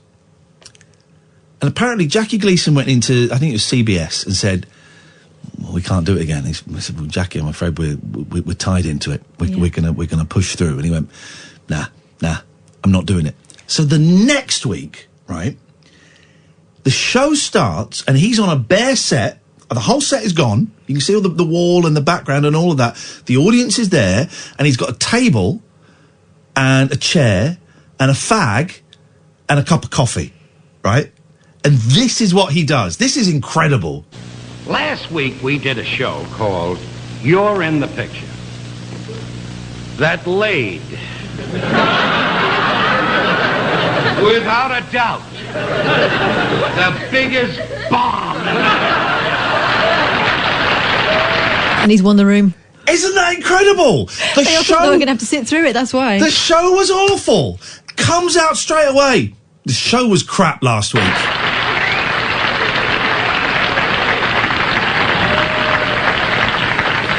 I'm telling you, friends, that I've seen bombs in my day. This would make the H-bomb look like a 2-inch salute. In our neighborhood, we'd call the atom bomb a scissor. This was, And to show you the element, what luck plays, the element of luck in success. Now, I wasn't supposed to be here last week. I was going out of town. I was going to play some golf, and I was going to watch Palmer make that 12 he got, on that hole. And somebody said to me, how would you like to do a show? And they told me about this thing, and I stayed around to do it. Now, I didn't have to be here. I could have been somewhere having a nice cruise on a Portuguese ship or something.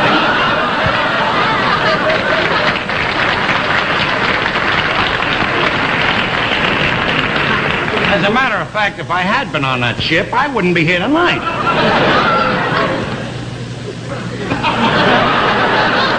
He makes a joke here. It's sponsored by Kellogg's, right? And this joke, I think it's here. He's just taking a sip of his coffee, and when Kellogg saw this, they pulled their sponsorship. Ooh. This is a new coffee called Chock Full of Booze. Kellogg's pulled out straight away. Yeah, family show.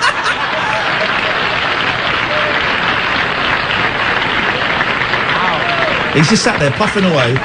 Before we go any further to discuss this catastrophe that took place last week,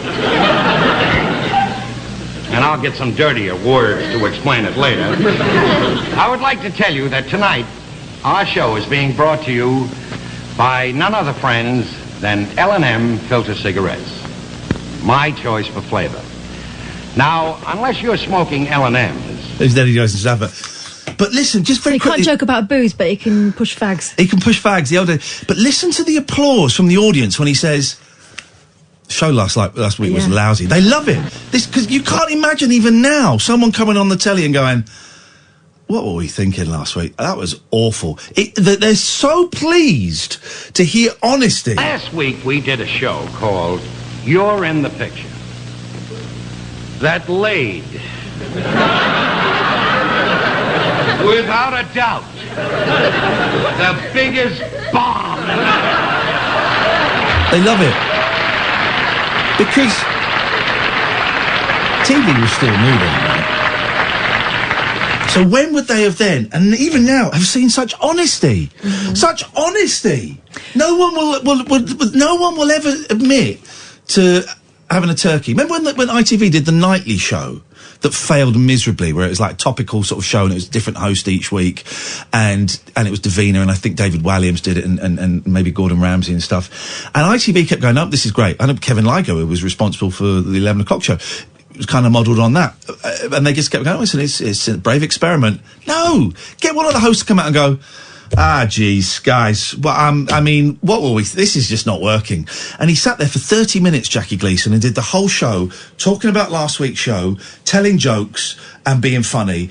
And then for the rest of the series, the next 6 weeks, all the guests that have been booked, Bobby Darin and Jane Mansfield, so big stars, he just kind of sort of interviewed them and chatted with them for half an hour. That's an incredible amount of trust and freedom for those days. Oh, yeah.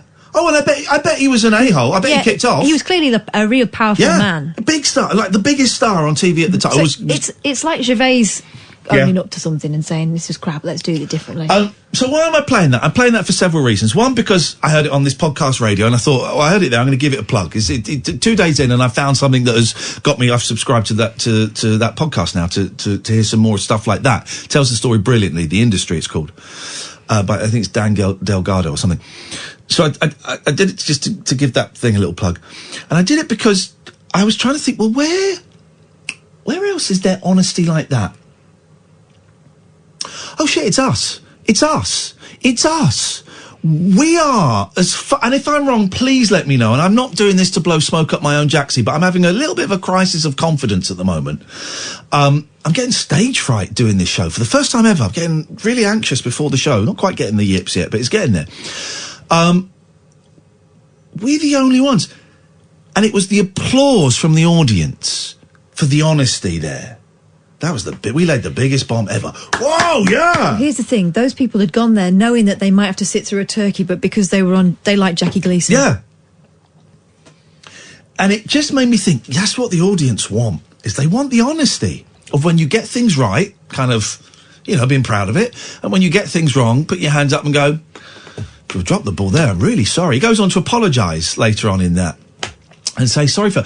I'd never heard that before, and I just thought it was the most incredible story and just the most incredible bit of audio. I've really lost faith in a lot of things, particularly seeing Prime Minister Dominic Cummings, trying to make the... Sajid Javid is a scumbag as far as I'm concerned, but even him going, right, hang on, you don't want me to be...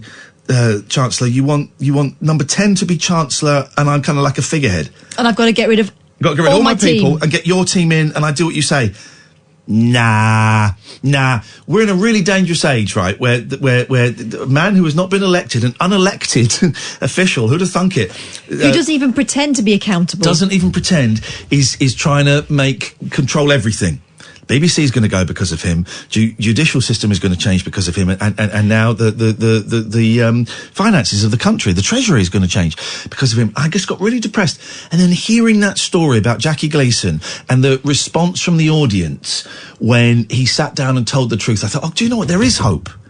There is hope out there. There are good people that want the truth. Yeah. And want honesty. And maybe I'm reading too much into stuff. I don't know. But I just heard that and I thought that was quite interesting. We got Wayne, we got Steve, we got Jerry. 0344 499 1000. This is Talk Radio. Late night, Iain Lee on Talk Radio. Thank you for your tweet, White Wolf. Be strong. Be strong.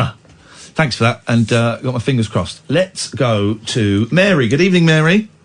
Hi, Ian. Hello, Mary. And hi, Kath. Hi, Mary. Oh, get that! You're over there. I hadn't noticed you there. I'm just being quiet. When did you sneak in, little monkey? Yes, Mary. I am a long-time listener, first-time caller. Get that bell out. I mean, Get here's the the hell thing. out. Can we not just knock this? This is You just, started it. I know I started it, and I'm happy. Yeah, thank you. Yes, thank you so much. Do it a bit more graciously than No, that. I Come won't. on. She got my belt, and that's that. Right, go. Yes, go. So you were just talking about stage fright and getting stage fright before a show. Yeah. And I think it's good to have stage fright. It shows that you're human. I think one of the reasons why both of you are so great and admirable, it's not just because you're so funny and clever and whatever, it's because you are so obviously human, and you accept that you're human, and you accept that you're capable of making mistakes. And I think a lot of people on the radio just don't have that opinion of themselves. And so I think you should value that, and you should keep getting stage fright. Listen, I know what you mean. Last night, I wasn't here last night. I'm going to be honest. I had a corporate gig. It paid too well for me to turn it down, and I'm really glad I did it. Some of those things can be sucky, but last night it was lovely. Actually, it was really well organised. Really, really nice people that organised it, and I'm so grateful that they considered me and everybody there. It was a real joy, which is rare for those kind of corporate events, but it was a real joy. And before that, I got nervous, right? Because it's not something I do every day. So I had proper, and I phoned up my kids and I said to my eldest, I'm only phoning you really because I'm a little bit nervous about this job and I'm just not quite sure. And I talked to him about it and I thought it would be an interesting thing to do. And those nerves I think are healthy, right? Because those were the nerves that kept me alert. There was no complacency, there was no arrogance, and it kind of honed the performance. The thing about the nerves, Mary, now, and it's different from nerves. It is stage fright before the radio show. This is new, right? This is new. This is not. This is not.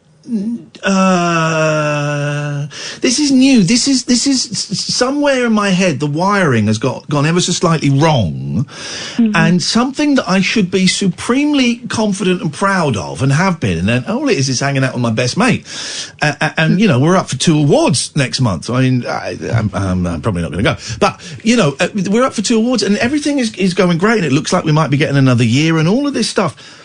But there's something in the back of my head that is, it's really hard to put into words. This is next week. I'm going to think about this a lot to try and get to the bottom of it. I think somewhere inside of me there's a message that is trying to get to me, and it can't quite get to me. And this is coming out in stage fright. This is coming out in anxiety. This is coming out in something. My body is trying to send me a message. Now, is that message quit the show? I don't think so. Is that message maybe do less shows a week? It might be. It might be. There's something's going on, Mary, and I don't know what it is. Yeah, you've got to figure it out, man. Yeah. Just give yourself some time to think about it and chill out, and maybe just not think about the show for a bit. Yeah. This is it. Next week, I'm not going to listen to the radio. No offence, Catherine, but I'm just not going to listen to radio because I do it all the time, and I just want to. I'm going to meditate. I'm going to play video games. I'm going to go to some meetings. I've got to do a little bit of written work that my sponsors said. You know, I'm going to do stuff. I'm going to watch the movies. But one thing I am not going to do is I'm not going to wake up and switch on James O'Brien. I'm not going to get in the car and put on Radio 4. I'm just going to take a break from it. You're a good person, Mary. What's your life? What do you do?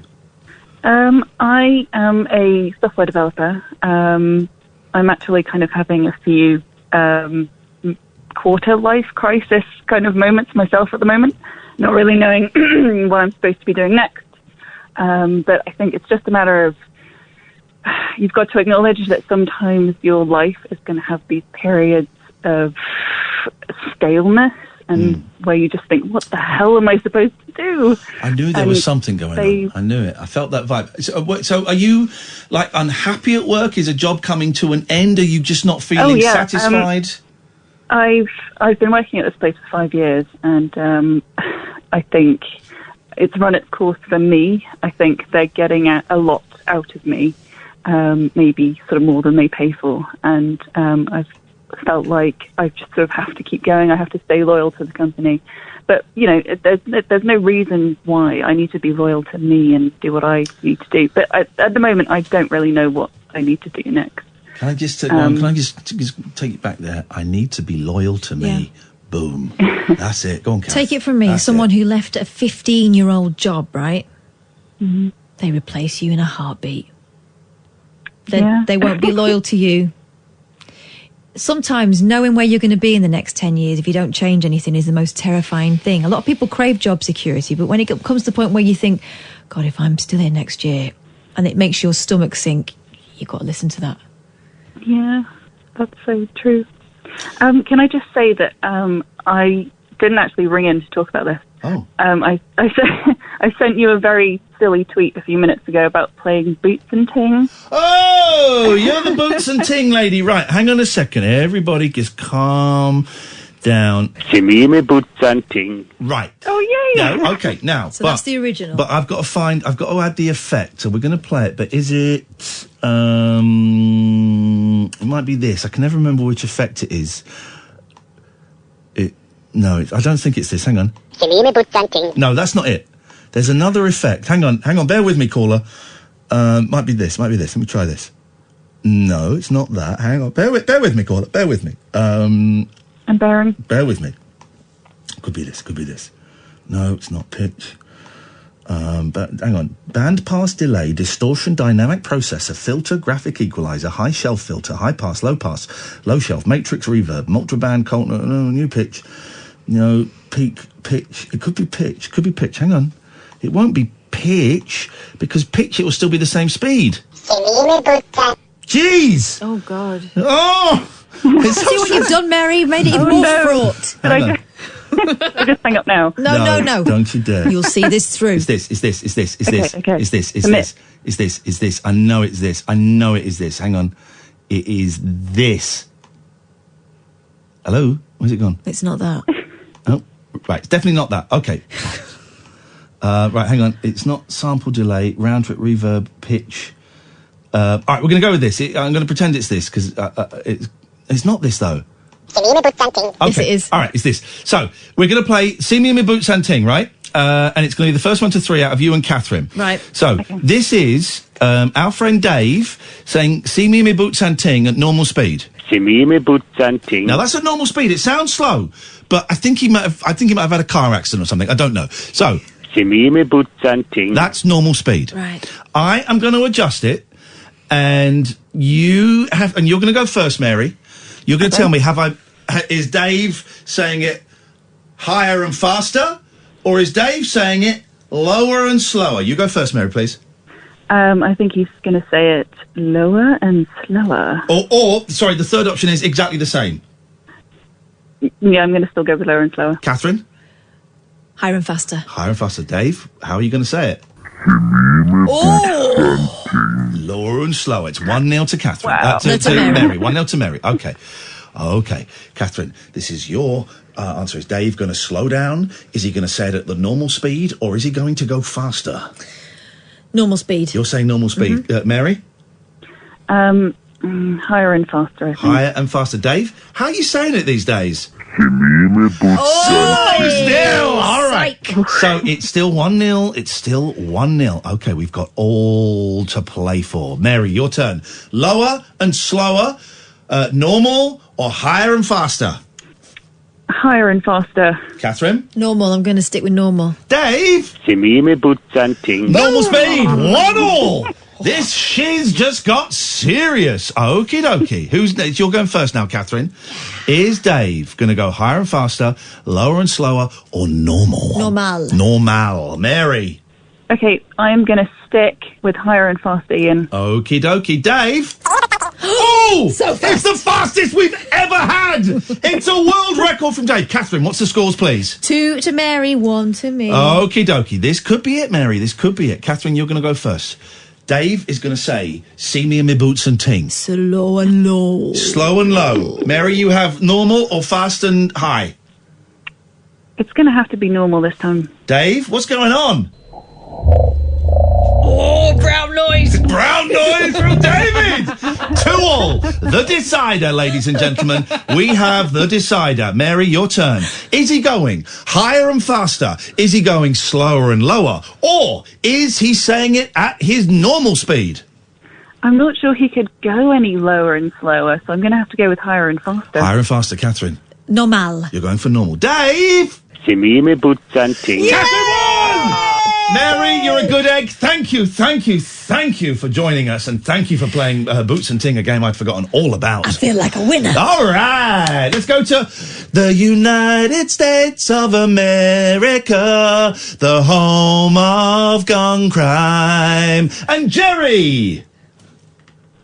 Hi, Iain and Kath. Who is not responsible, as far as we know, for any gun crime. Many. But we don't know. We haven't got the results back from Judge Judy yet. You mean me? You. Hey, Jerry, what's going on in California? You know what? I know you guys are going to go on break pretty soon, but I just wanted to call you and say hello, and I wanted to tell you that I am going to the Monkees, to go see the Monkees concert. No, Ian, no, come on. She's looking. Why is she trolling me? Congratulate Why her. is she? Just I congratulate cannot. her. Why is she trolling me? Come on. Why is this scumbag trolling me? Keep it nice. You've got 3 minutes. Come on. That good man. is great news. That is great news, Jerry. I'm so pleased for you. I hope you have a lovely time. Well, you know what? Usually I don't like to go out where there's a crowd and stuff, but, you know, my cousin bought a ticket for her daughter, and her daughter won't be able to make it, so, you know what? Man. I said, heck, I'm why so not? envious. You know? Whereabouts are you seeing them? It's in, I'm not sure if are you familiar with Riverside? No, not at all. Okay, it's just a city in California, and it's called the Fox Performing Arts Center. And yeah, and you know what? I will send you guys some whatever not tickets. What do you call it? Video You and said, pictures. Jerry, I'm afraid you did actually say you'd send us some tickets, and legally, you're obliged to send us tickets for the concert and tickets for the flight. I'm afraid. Man, I'm so envious. You're going to have a wicked time, Jerry. Those guys put on a show, and you listen to Mickey Dolenz' voice. He's got to be 76 now. He can still wail. Yeah, but you know what? I'm up there too, though. I'm kind of, I'm an old hag. So, no. I think he's got a few years on all of us. Mate, honestly, you're going to have such a good time. They put on such a good show, those two. And that venue looks incredible. Well, this is when I saw them a few years ago. They play these really nice little theatres and art centres, and they're great venues. It looks like it's an old cinema. Oy. Jerry, when is it? April 10th. Beautiful. You got to let us know how it goes, man.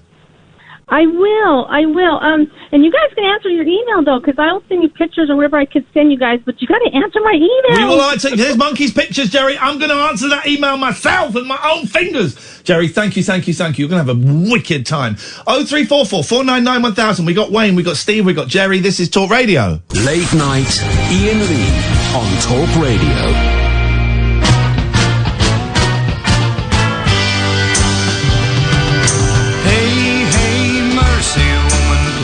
Song and no one listens. I need help, I'm falling again.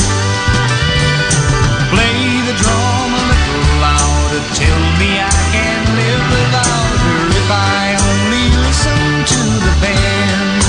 Listen to the band.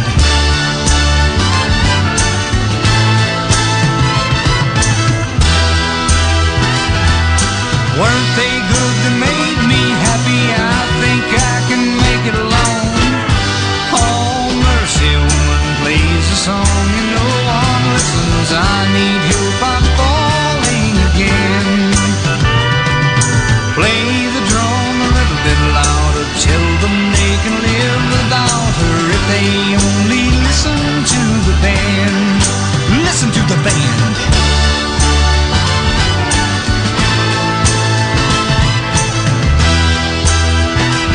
Now, weren't they good? They made me happy. I think I can make it alone.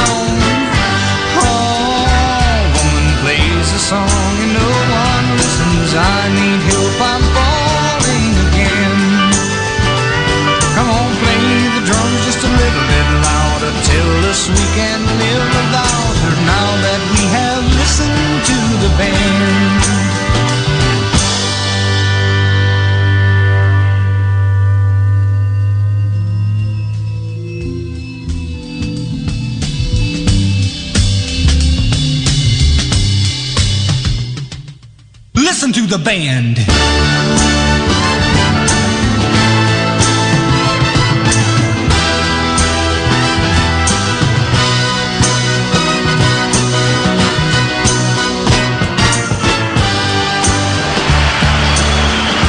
That's the Monkeys, that's the Monkeys. What's the Monkeys I know and love, guys? 0344 499 1000. Wayne! Katherine, Ian, how the devil are you? Okay, Wayne, I'm sucking on a whole soother. Likewise. Right, so what can we do for you, Wayne, while we're sucking a whole soother? Well, I think this baby you and Katherine has created is absolutely brilliant, and we're all going to help you to nurture it to grow. Your show is the dog.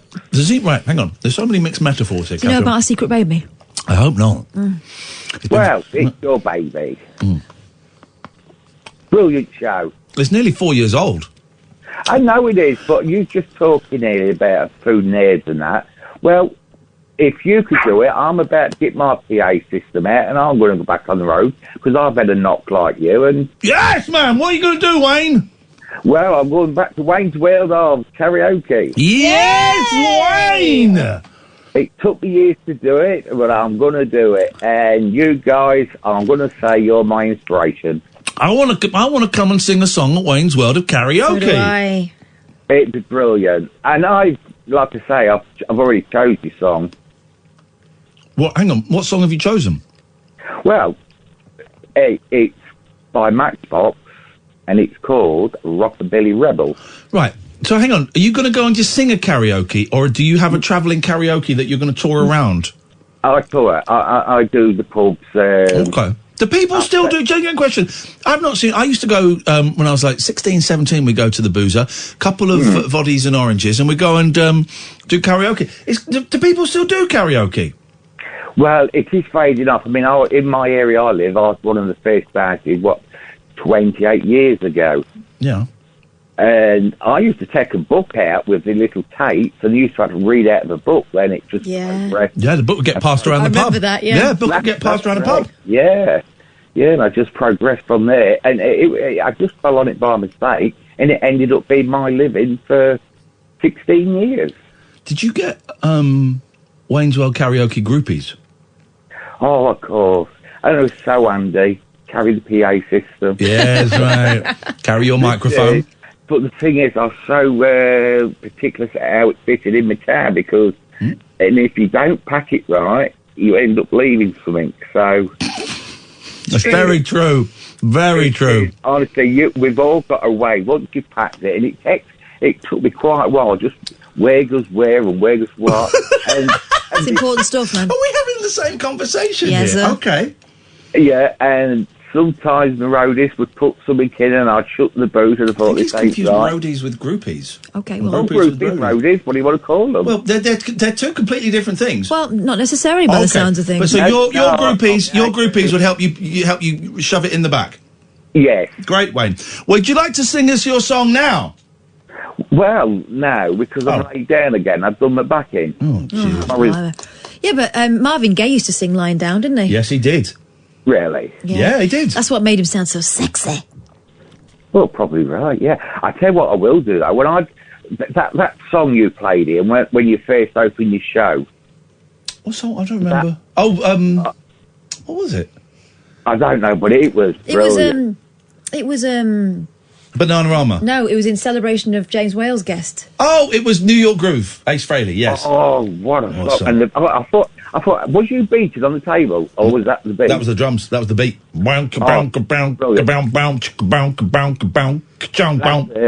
Yeah, well, I think that's my intro when I walk in.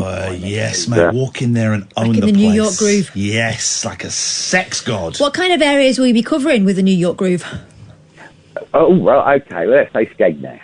Boom. Skeggy? Yes. Ready, Skeggy? Ready, Skeggy. Ready for the summer. Go on, give us a snatch of your Matchbox.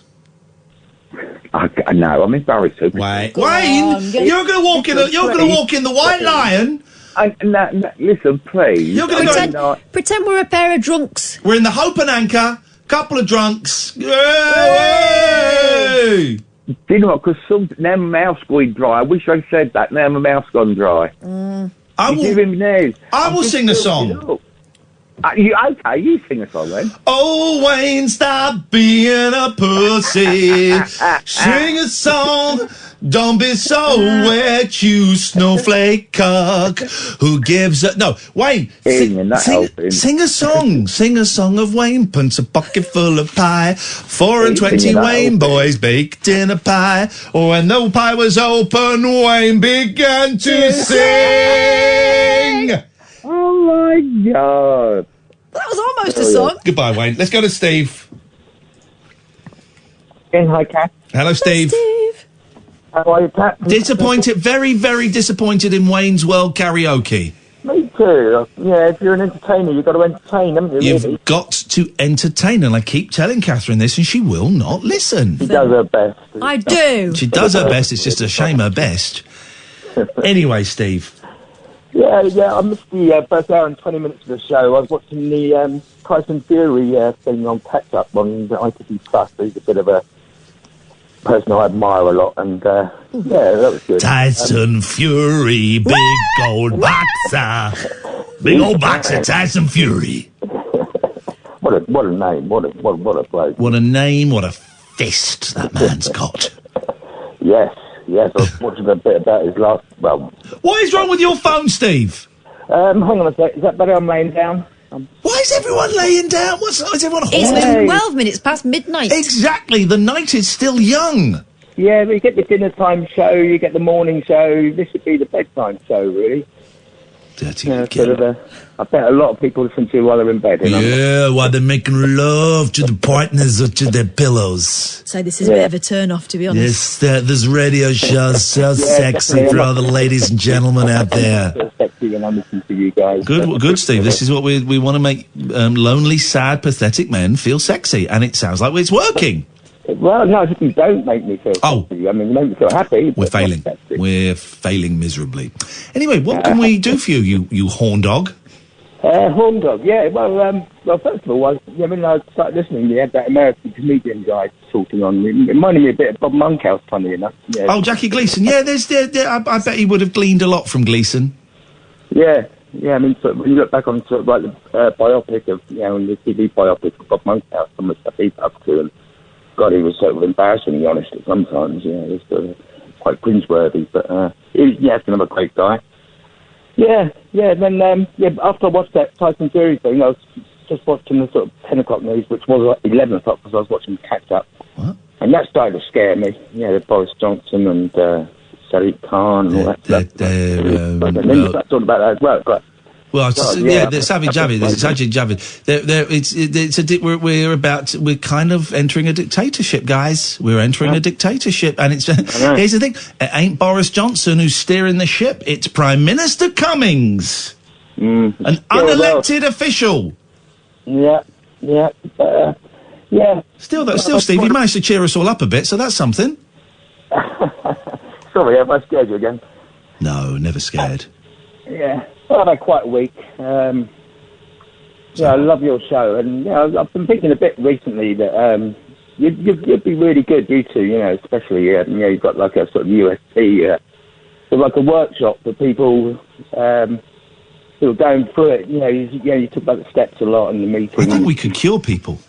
I think we could cure people, Catherine, of depression, anxiety, and I'm going to put it out there, cancer. What the world needs now is more unqualified mental health experts. Absolutely. Dishing out advice. I wouldn't want to do a workshop on it, but I'm happy to talk about it on the show and on my Twitch streams. And if people, I've had people come up to me if they can see me having a Costa on my own, and people have come up to me and had a little chit chat. I'm happy to do all that. But hang on, are you telling me there's dollar to be made? Because I might stop talking about it on the air and just get the dollar. Keep the secrets. We'll cure the rich people. Love is worth more than money, Ian. You know that. Yeah, unfortunately, love's worth 15 quid a shot. Steve, nice to talk to you.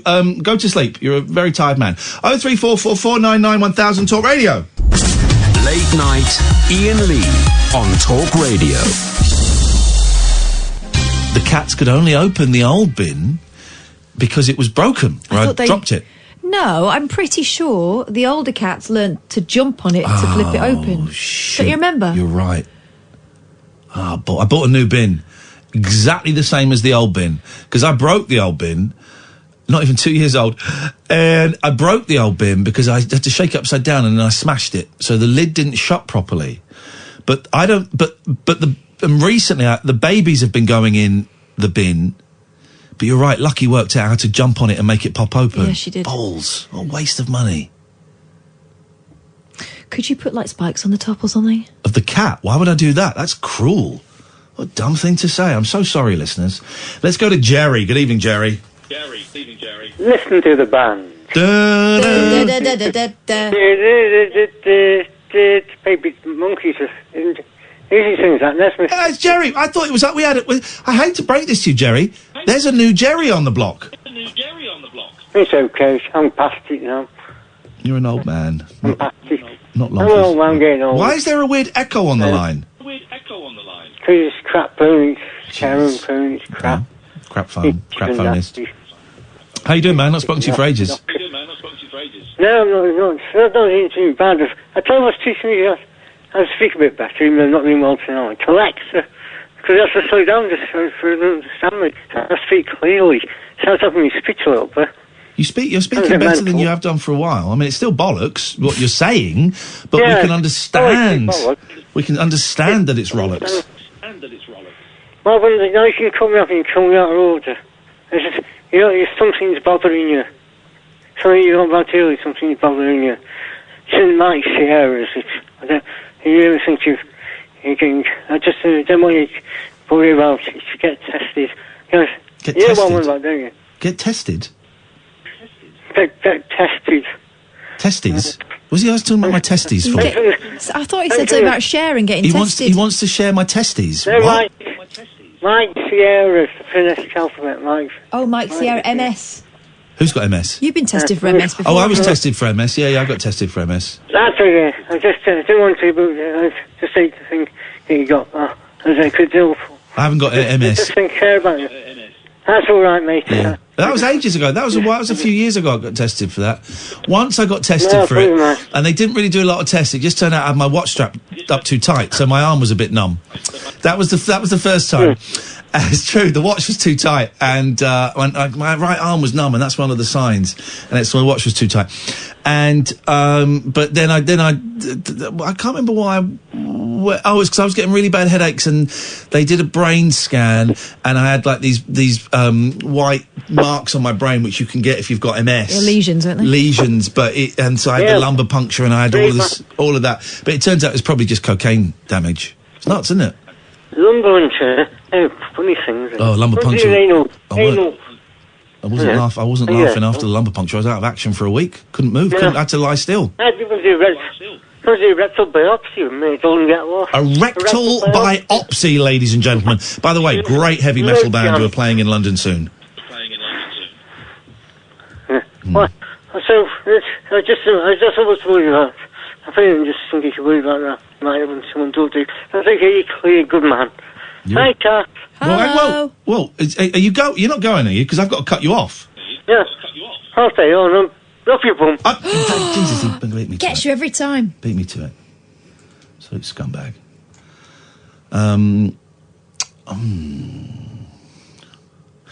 Let's go to Tina. Good evening, Tina. You're very sedate today. What's going on in the background? I'm just digging the chocolate box to get some chocolate out. Oh, is the chocolate box playing music or something? Because I can hear something. Oh, I've got Justin Timberlake and Mila Kunis. What is it called? Yummy, yummy, yummy, yummy, yum. Friends with Benefits. Oh, you seen it? No. Why haven't you seen it? Jeez, I mean, if you were to ask me that about every film that I haven't seen, we'd be here for a long time. Well, I won't then. Let's ask you about... we don't want to talk about rectal whatever that the man just talked about. Should we talk about fractured wisdom teeth? Sure, go on. What's your experience with that? I've got one now, mate, while I'm talking to you. Unlucky. Straight after my kidney infection. How unlucky am I? Isn't that amazing? Not really. Not really. I've been in excruciating pain, but I still endeavour to phone you at night. And I called you last night. No, I like to. Okay. Well, I'm just saying, if you're in pain, if you're in pain or not in pain, you don't have to. When I'm in pain, I really want to call you. Okay, we need to see if we can get some painkillers to this young woman. Why did you call last night? Neither of us were in. I was driving and I had to be on speaker because you're not going to pay the £250 for me to go to Ealing to be retrained to not use my phone, would you? That was the night before when we couldn't hear you. Have you got no concept of time? No, because I'm on painkillers and stuff. Okay, well, you didn't phone us. antibiotics. You didn't phone us last night. Oh, yeah, I fell asleep. I was going to phone you, but I phoned Daryl. We weren't in. We weren't in. No, you weren't. Oh, that's it. I spoke to him. I spoke to Jamie East. He's quite good, isn't he? He's all right, yeah. Don't know him. He's quite... You don't know him? No? Don't you ever do a crossover with him when he stands in for other people? No. Oh, all right then. No. All right. No. Keep calm. He was good. Yeah, no, I phoned Daryl as well. He's a nice young fella. He's a sweetheart. I want to kidnap him and lock him up in a box and bury him in the garden and keep him for myself. That's weird, mate. No. No, I want to do that too, Ian. Should we do it together? Yeah, let's cut him in half. You can have the top half. I'll have the bottom half. We'll put him in a box and we'll bury him in our gardens. It'll No, be that's wonderful. very greedy, Ian. That's greedy. All right, well, you can have the bottom half. I'll have the top half. As long as I get half of Daryl Morris in a box buried in my garden, I'll be so happy. So would I, but I've got a garden, so can't we bury him in my garden? No. Because because you're famous and on the telly and you'll get done for it. I don't care. I can say It'll I'm be mad. worth it. I can say I'm mad. Yeah. Here's the thing. People who say they're mad, you know what? They ain't mad. Ah, well, I'm not mad then. There you go. I'm you not see. mad. What is your life? I'm not mad. What is your life? My life is quite cack at the moment, but I'm rolling with it. That's all we can do, isn't it? That's all we can do. Isn't it? Oh. Isn't it? I'm coming up to 50 as well, Ian. You didn't know that, did you? I thought that would have happened a few years ago, if I'm completely honest. No, you haven't looked at my picture because you wouldn't be saying that because my next door neighbour's 25. Oh, God, no, I've seen your picture. I've seen your picture and I still would have, yes, Get out of it. said it was a few years ago. You need to get out more, mate. That was 2 years ago. That was in my Zumba fitness days before I looked after my mum for 2 years and almost died, but I'm still alive. Wow. Innit? Yeah. So my next door neighbour's 25 and thought I was 27. Okay, well, young people are often idiots. And he sounds like one. I'm getting that when I go out all the time, Ian. I think you're jealous. I think you're jealous, mate. Of? Me. And my youth. My youthful look. No. Okay. No. You're 46-something, aren't you? I'm 46-something, yes. I thought you were much more, because I remember you in the LEG... What was it? The 11 o'clock show day? Yes, that was it, yes. You were quite good on that. I was not quite good on that. I was excellent on that. I was going to say excellent, but you can improve on quite good, so I was going to say excellent. You can improve on excellent, and I do every day. Every day I strive to improve. By the way, team, Sunday nights, 8 o'clock, twitch.tv/Iain Lee. I am watching every episode of the 11 o'clock show again. You're all welcome to come and join me. Last episode of Series 1 this Sunday. How do I do that? You go to twitch.tv/Iain Lee. Will you be making me Twitch, though? No. Why? You batting for both teams these days, Ian. Yeah, but even bisexual people still have standards. Yeah, but you're greedy, man. Okay. Why'd you get to be greedy? That's a little bit biphobic. No, it's not biphobic. I wish I was. It is a little bit. The saying you're greedy line it's a little bit offensive to us. Okay, we'll take it, mate. But I like. No, I won't. Well, I won't. I'll call it out for what it is. It's a little bit unpleasant. Oh, really? Yeah. Oh, I don't want to be unpleasant. Well, that's why I know I'm not making a thing of it. I'm just saying. Okay, I like girls too, but I don't want to fiddle with them, so I'm not phobic. I know you're trying to come across as charming and funny. You're actually coming across as a dick. No. You Ian, are. Don't take offence. No. Like I will take offence when you say stuff that I find offensive, and you're being offensive. I don't want to be offensive. Well, then stop talking. Okay. Thanks very much for your call. 0344 499 1000 is the telephone number. We knew there'd be a point, Catherine. That may have been it. This is Talk Radio. Late night, Iain Lee on Talk Radio. I don't like that. Oh, you're greedy. Bisexual. And also, when people say, I heard someone say this the other day on something.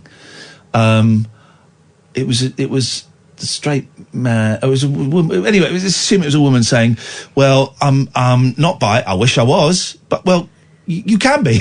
You know, if can you wish you were bi? That seems an odd thing. I think you just are or you aren't you? I just don't. I didn't like the tone of those jokes. I don't like that greedy line. I think, and I've probably said it in the past. We learn, and I think I was quite polite about that. But the fiddling, I don't fiddle with anyone. I bring them to thundering climaxes. That's what I do. And you don't do that through fiddling. You do that through technique. Don't know why I'm making eye contact with you, Kath. Sorry, I think we're... It's a bit awkward, mate. Now Amy's over there. I've got to look... Let me look at my my hall soothers. You do that through technique. You do that through skills. You do not do that by fiddling. Can I look at you yet? Yeah. I don't know. It's just, I just... It's that thing of the assumption that someone who is bisexual is... not fussy, kind of loose morals, or that kind of thing. But listen, I get it was meant in good. I get that it wasn't meant to be mean. I totally get that, but I didn't like it, and I'm allowed to say I don't like it. And I thought I said that very politely about the first bit, and then the second bit, it kind of carried on. So we're all cool. But I just, we're all cool. Just, I'm learning. I'm still learning to say I'm bisexual. This thing last night, there was one of the guys there. Actually, he's a tech journalist, and he's been on Julia's show. And I told him I was sorry about that. But we talked about Philip Schofield, and we were just talking about it because he kind of asked what this show was, and I said, we've talked about Philip. He said, I don't understand. He said, I'm a straight man. I don't understand how a man can go all that long and only come out in his 50s. Did he only just realise he was gay? Did he just do that? I said, well, it's different for... And he was asking genuinely. Mm-hmm. I said, well, it's different for everyone. Pause. Do I say this? Yes, I do say this. I came out as bi last year, and I still struggle, still getting very uncomfortable around saying that. And of course he was cool about it. He went, oh, all right, what was that like? And I said, well, it was fine. And it was, I kind of sort of always knew, but tried to ignore it. And then it just got too painful not to share it. And I still feel embarrassed saying it in front of you. Why? I don't know. Maybe it's not you. Maybe it's just saying it in front of anybody. Yeah. Because it feels a little bit silly. And I feel I should go, well, here's my boyfriend now. And I still feel a little bit... That's the thing. Uncomfortable saying it. I think that... For a lot of people, the assumption is once someone comes out, it's because they're about to introduce their same-sex partner, right? Or that it's announcing some kind of feeding frenzy. Yeah. Like a baby vampire. But it's not that at all. It's just about acknowledging part of your life. It's not about you, he said, indicating everyone. It's about me. Yeah. But I still feel uncomfortable saying it, and now I feel a little bit ashamed. It's not your shame. No, I know all of that. Isn't it funny? But that's why I need to keep saying it. That's why yesterday I said it to this guy. Yeah, because the thought was, maybe I shouldn't say it. Well, and that's the thing. Yeah, that was the thought. Is I'm not going to say it. But actually, we're having a conversation where it's relevant to say it. He's asked a question that I have very similar experience about, so I can share my experience. And part of me thought, don't say it. It doesn't make you a spokesperson for everyone. Oh, no, I am the spokesperson for the L's, the G's, the B's, the T's, the Q's, and the pluses. Okay, that's a lot of responsibility. That is a lot for all of them. For all of them, whether they like it or not. I think most of them do like it. They love it. They love it. Some show tonight. Should we take calls straight to air for the last 30 minutes? Why the hell not? Tomorrow is our last show together ever because we're splitting up. That's a joke. There's a great gag in The Monkeys. There's some really good... I might watch some of the Monkeys TV series next week. There's some really rubbish stuff in there. Some really great gags. They're lost on a desert island, right? And they just can't find how to get off this desert island.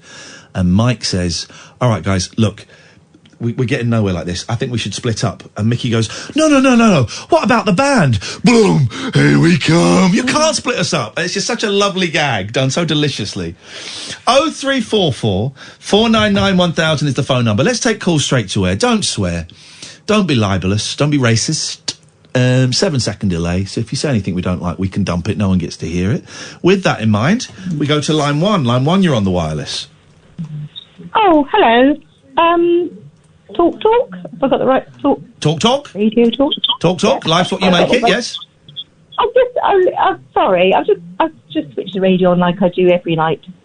Or we keep it on during the evening. I've just heard a really strange conversation between a lady who phoned up. I was calling. Is it yourself? Yes, you're on the air now. Yes. Oh, saying about you were greedy. Didn't quite understand what she was. Because I'm bisexual. Turn your radio off. Yeah, hold on. There we go. This is my. I just find it really. Was that a serious conversation in this day and age that somebody actually thinks another human being is greedy? That's an odd expression. It's an old-fashioned way, isn't it? It's probably a term. She didn't sound very old, did she? Though. She was, well, no, I know, but you don't have to be old to use old-fashioned terms. Greedy. It's quite comical. It's hurtful. I found it hurtful. Yes. Are you... quite cutting. Are you a bisexual human being? No, I'm not. I'm not. But I just find it strange how people are saying, oh, I wish I was, though. Do it. I just find it bizarre. I think, well, if you wish you were, why aren't you? And it's a question of greedy. I'm sorry to laugh, but it's either... If I was in that position, I'd find it quite hurtful and quite cutting. And here's the thing: I have probably made those jokes in my past. We are works in progress. We are learning, and hopefully she'll take something away from that. And I'm learning about me, and I'm learning that actually I didn't really like that in the context of that conversation. It feels a little lazy. I didn't like it at all. I found it very completely insulting, but quite ignorant. Yep. Catherine. I think the fact it came hot on the heels of, are you going to make me twitch? And when you said no, it was but you go both ways. The assumption being that you would take anyone. Oh, gosh. Quite bizarre, really, in this day and age, with all that's going on throughout the world. And can I ask you a question? Can I ask you 2 questions? You can. I'm not sure if I can answer them. You can definitely answer clever. You can definitely answer the first one. What's your name? My name's Julie. Hello, Julie. Nice to talk to you. How's your life going? Well, I'm single. I have a son. I was divorced a very, very long time ago. And just recently, my son and his wife have had this beautiful baby girl. Oh, fantastic. A few days old. And it's given me a different outlook on life completely. It was, we were lucky that she's still here, the little girl, because it was a difficult birth. And is she healthy now that she's born? Is she okay? Thank God she is. Beautiful. Thank God she is. And she's What a a few relief. days old. And yeah, it is a relief. Stressful few days, but a relief. So much it. Oh gosh, yeah. And I just think- congratulations. Thank you, but it just gives me a different perspective on life altogether. I've picked up on a couple of things, and maybe I've got this wrong, so if I have, tell me to go away.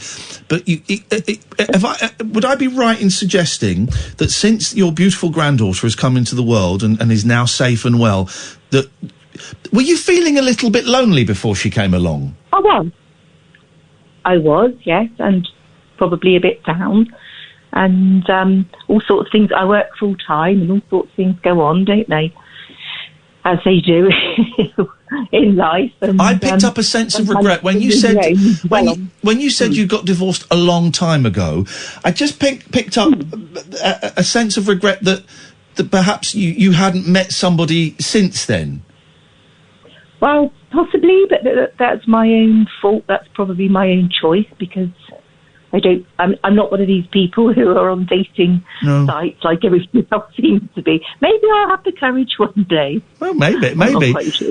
But this beautiful little girl has given you life and hope. Oh God, absolutely. It's given me a whole different outlook on so-called problems, and you dwell on things. I don't know if you've ever been in that position, but when you are on your own and things aren't going right, you do tend to dwell on things. Yeah, and of course. They become huge, and then something like this happens, and you think, well, it's just, why am I bothering? I look at her and I just think, my gosh. It is nice to have someone who in bed with you who you can elbow at 3 o'clock in the morning and go, I'm really I'm really worrying about that loan that we've got. Just tell me it's going to be all right. And when you're on your own, and I'm living on my own at the moment, I'm divorced and I'm living on my own. When you haven't got that, you can, things can spiral out of control a bit in your mind. Oh, absolutely. Because there's nobody to say, oh, it'll be okay. Or, that's all you need. Yeah, but I was looking at her today and I thought, gosh, why do I care what's going on at work? Aren't they? I saw. I was lucky enough to see I think like an 8-week-old baby the other day. You forget. My boys are 10 and 8 now, so they're big fart machines. But you forget how tiny they are. They're so small at the start, aren't they? Tiny. She's so cute. Oh. She's a tiny little thing. But then when I hear people making a big... I think it was the word greedy when I heard... I just thought, my goodness.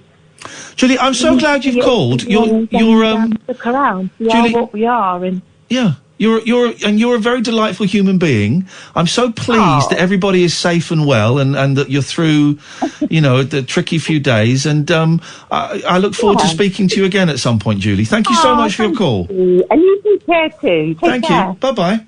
What a nice lady. Isn't that lovely? And congratulations, a little baby.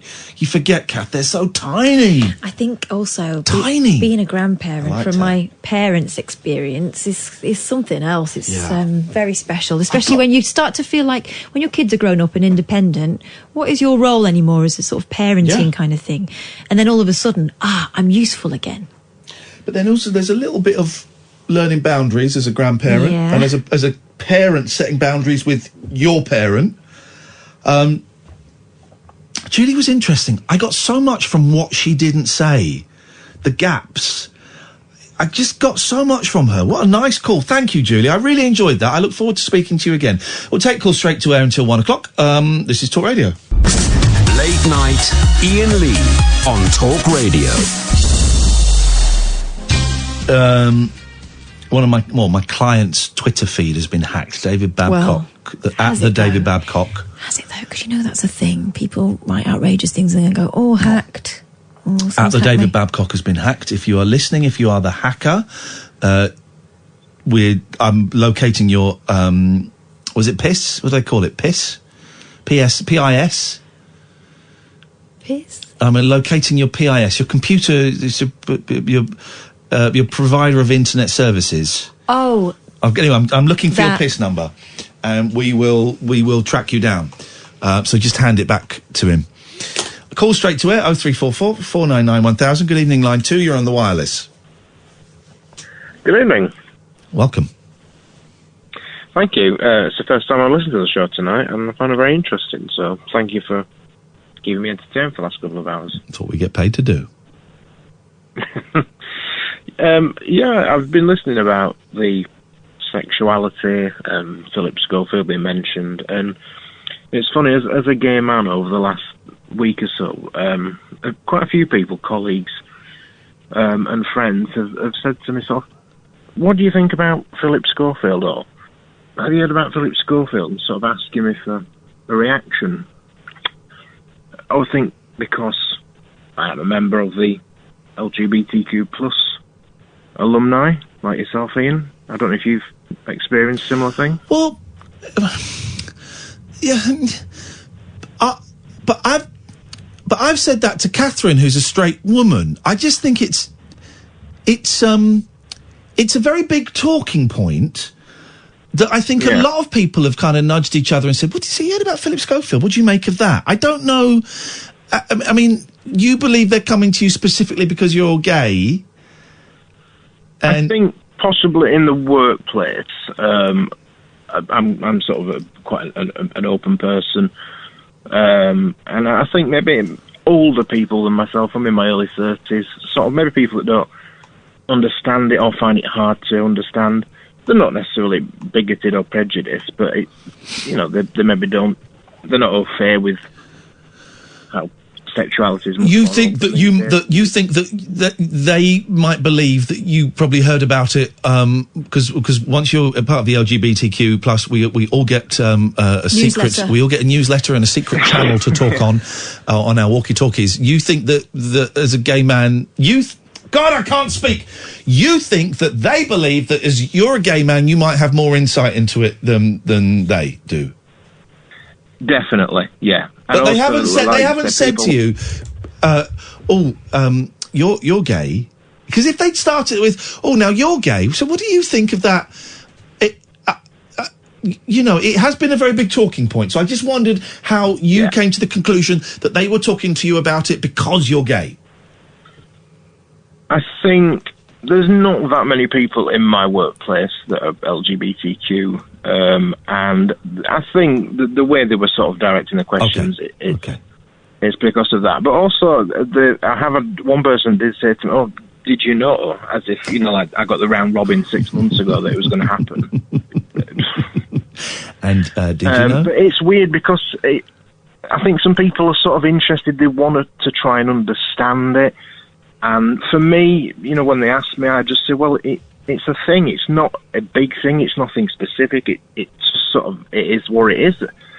It doesn't bother me. I find it good that people are able to come out after all this time. And I think a lot of problems in the community with negativity come from people maybe not understanding. So I'm quite happy to discuss it, educate if I can. I'm not some LGBTQ tome, but if they want to talk about it and I can give a little bit of insight into, it's basically my opinion as much as exactly. You're not a spokesman for gay people in the same way that, we get a Muslim on the show. They're not a spokesperson for the Muslim community. I'm a spokesperson for me. That's it. Yeah, absolutely. But I don't know what answer people necessarily want. I mean, people have sort of said in the past, or people, not necessarily Philip Schofield, but people say, they decided to be gay. And, there's a lot of that.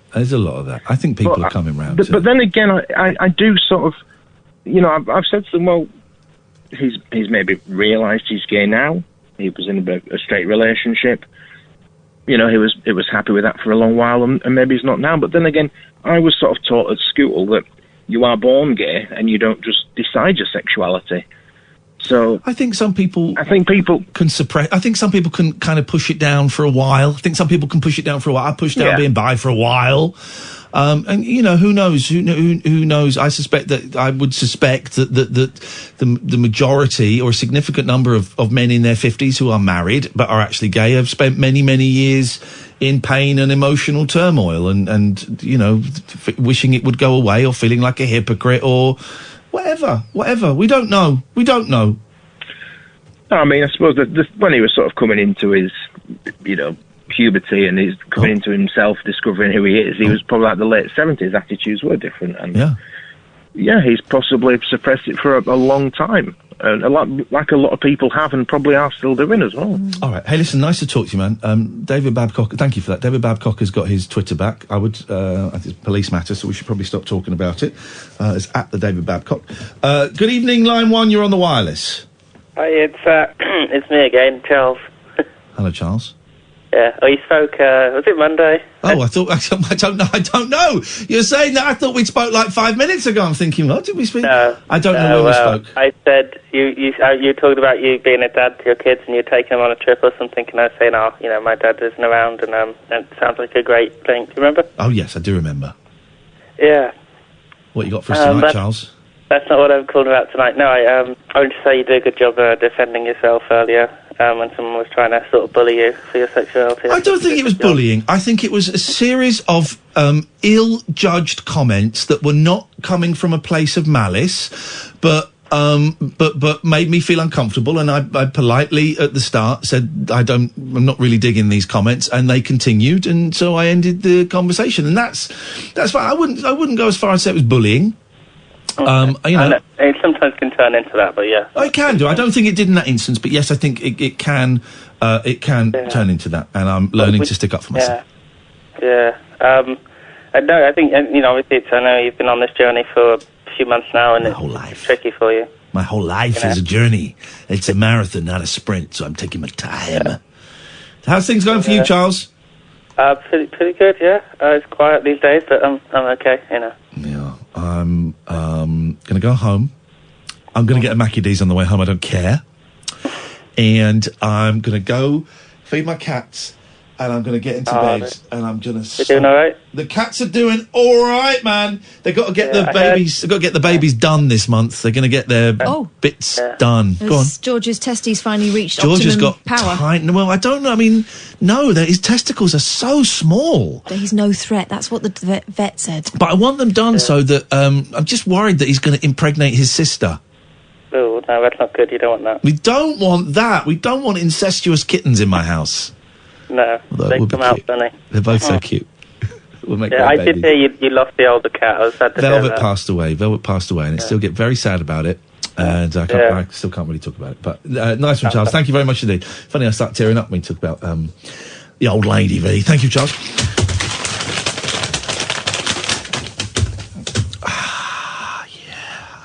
0344 499 I can't follow. I'm gonna call.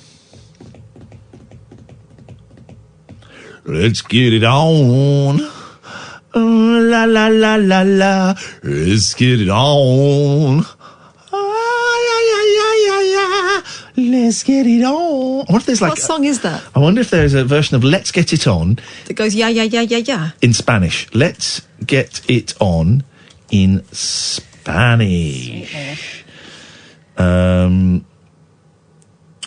Okay, we might have one. This is live. This is Los Fantasticos Genitales. No, It is. not genitales. Los Fantasticos Genitales. Yeah, It really is. los fantásticos genitales. What does that mean? The funky balls? Funktastic genitals. There we go. Well, are they going to sing it in Spanish? I mean, American means smelly, doesn't it? They're my favourite band. Los Fantásticos Genitales.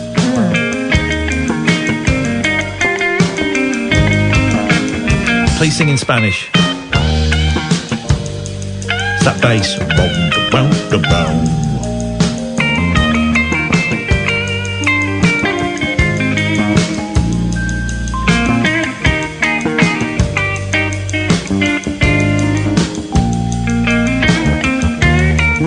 Version en vivo demasiado opaca del famoso tema de Marvin Gaye. Oh, they're not going to sing, are they? They're going to sing. They're going to jump forward. No, he's not going to sing, is he? No. He's going to play the saxophone. They're just Kenny G in it. Idiots. Hang on. Wake up, wake up, wake up, wake up. Just to do the right, and I want my bed. That's English. They're doing that in English. I'm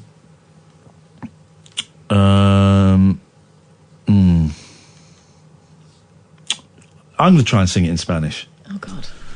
I'm going to have a go at singing it in Spanish.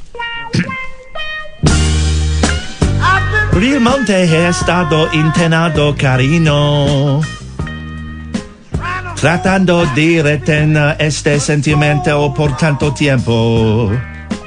Y si te sientes como yo me siento, cariño, vamos, hagámoslo. Let's do it. Hagámoslo. Amémonos, cariño. Hagámoslo. Corazón. Hagámoslo.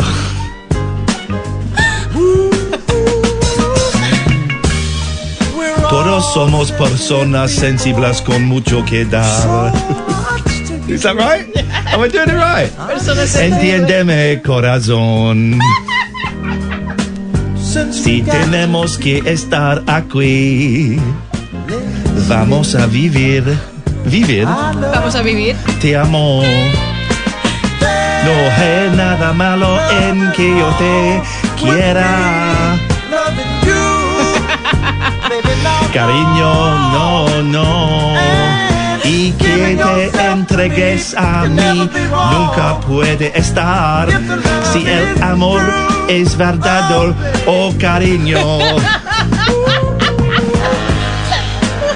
No sabes lo dulce y maravilloso que puede ser la vida.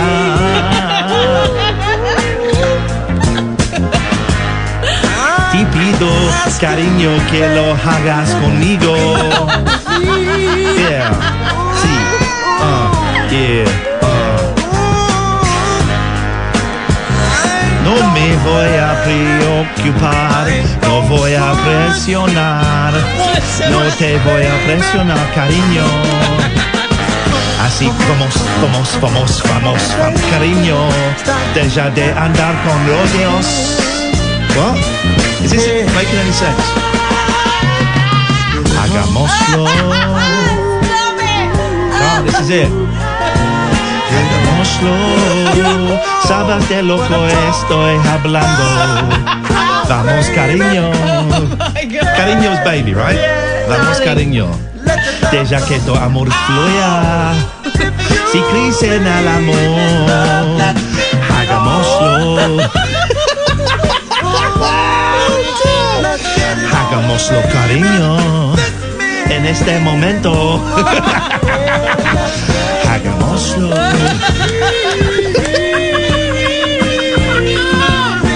Por favor, hagámoslo. Please, let's do it. Sé que sabes con lo que estás soñando. ¿Verdad, cariño? Todo mi cuerpo me hace sentir amor. Getting raunchy, huh? Yeah. Soy feliz. I think he is pressurising a little. No me voy a preocupar. No voy a presionar. No pressure, that means. A minute. There's a little bit. He spent 4 minutes begging, but no pressure. Vamos, cariño. Déjate ando con rodeos. Sí, voy a hacerlo. Te estoy amenazando. Quiero hacerlo. There's more words in Spanish. No quiero que sentir preocupación porque esté mal. Si el espíritu te convence. It goes on. There are more He does words. go on though, doesn't he? It does go on. Vamos. Just no, Marvin. I like it. I feel like I'm with Julio Iglesias. Thank you so. It was beautiful. What a compliment. One of the finest singers of all time. Thank you, I feel Daryl. serenaded. And I apologise to all of the ladies out there and all of the men, because we know I'm greedy, for feeling so horny now. I'm sorry. Valentine's Day just started. Exactly, and so is Daryl's show, so you can do what you need to do. Exactly. Daryl, 58:30, I'm sorry there, I was getting on... That's all right, how are you? Very, very well. Very well. Raunched up. Missed you yesterday. You've had some sleep, clearly. Missed you yesterday. I haven't had Well, much you sleep. didn't miss us. I did know we did miss you, yeah. You didn't miss I us. did miss you. Richard Blanca's with us after... God, I've not got much time for it. Richard Blanca's with us after... That's your fault, because you were doing is all that mystery largely- bullshine. I That's your was. fault I've now. ruined it, haven't I? I've ruined it. You've blown it. Talk radio. Talk Radio.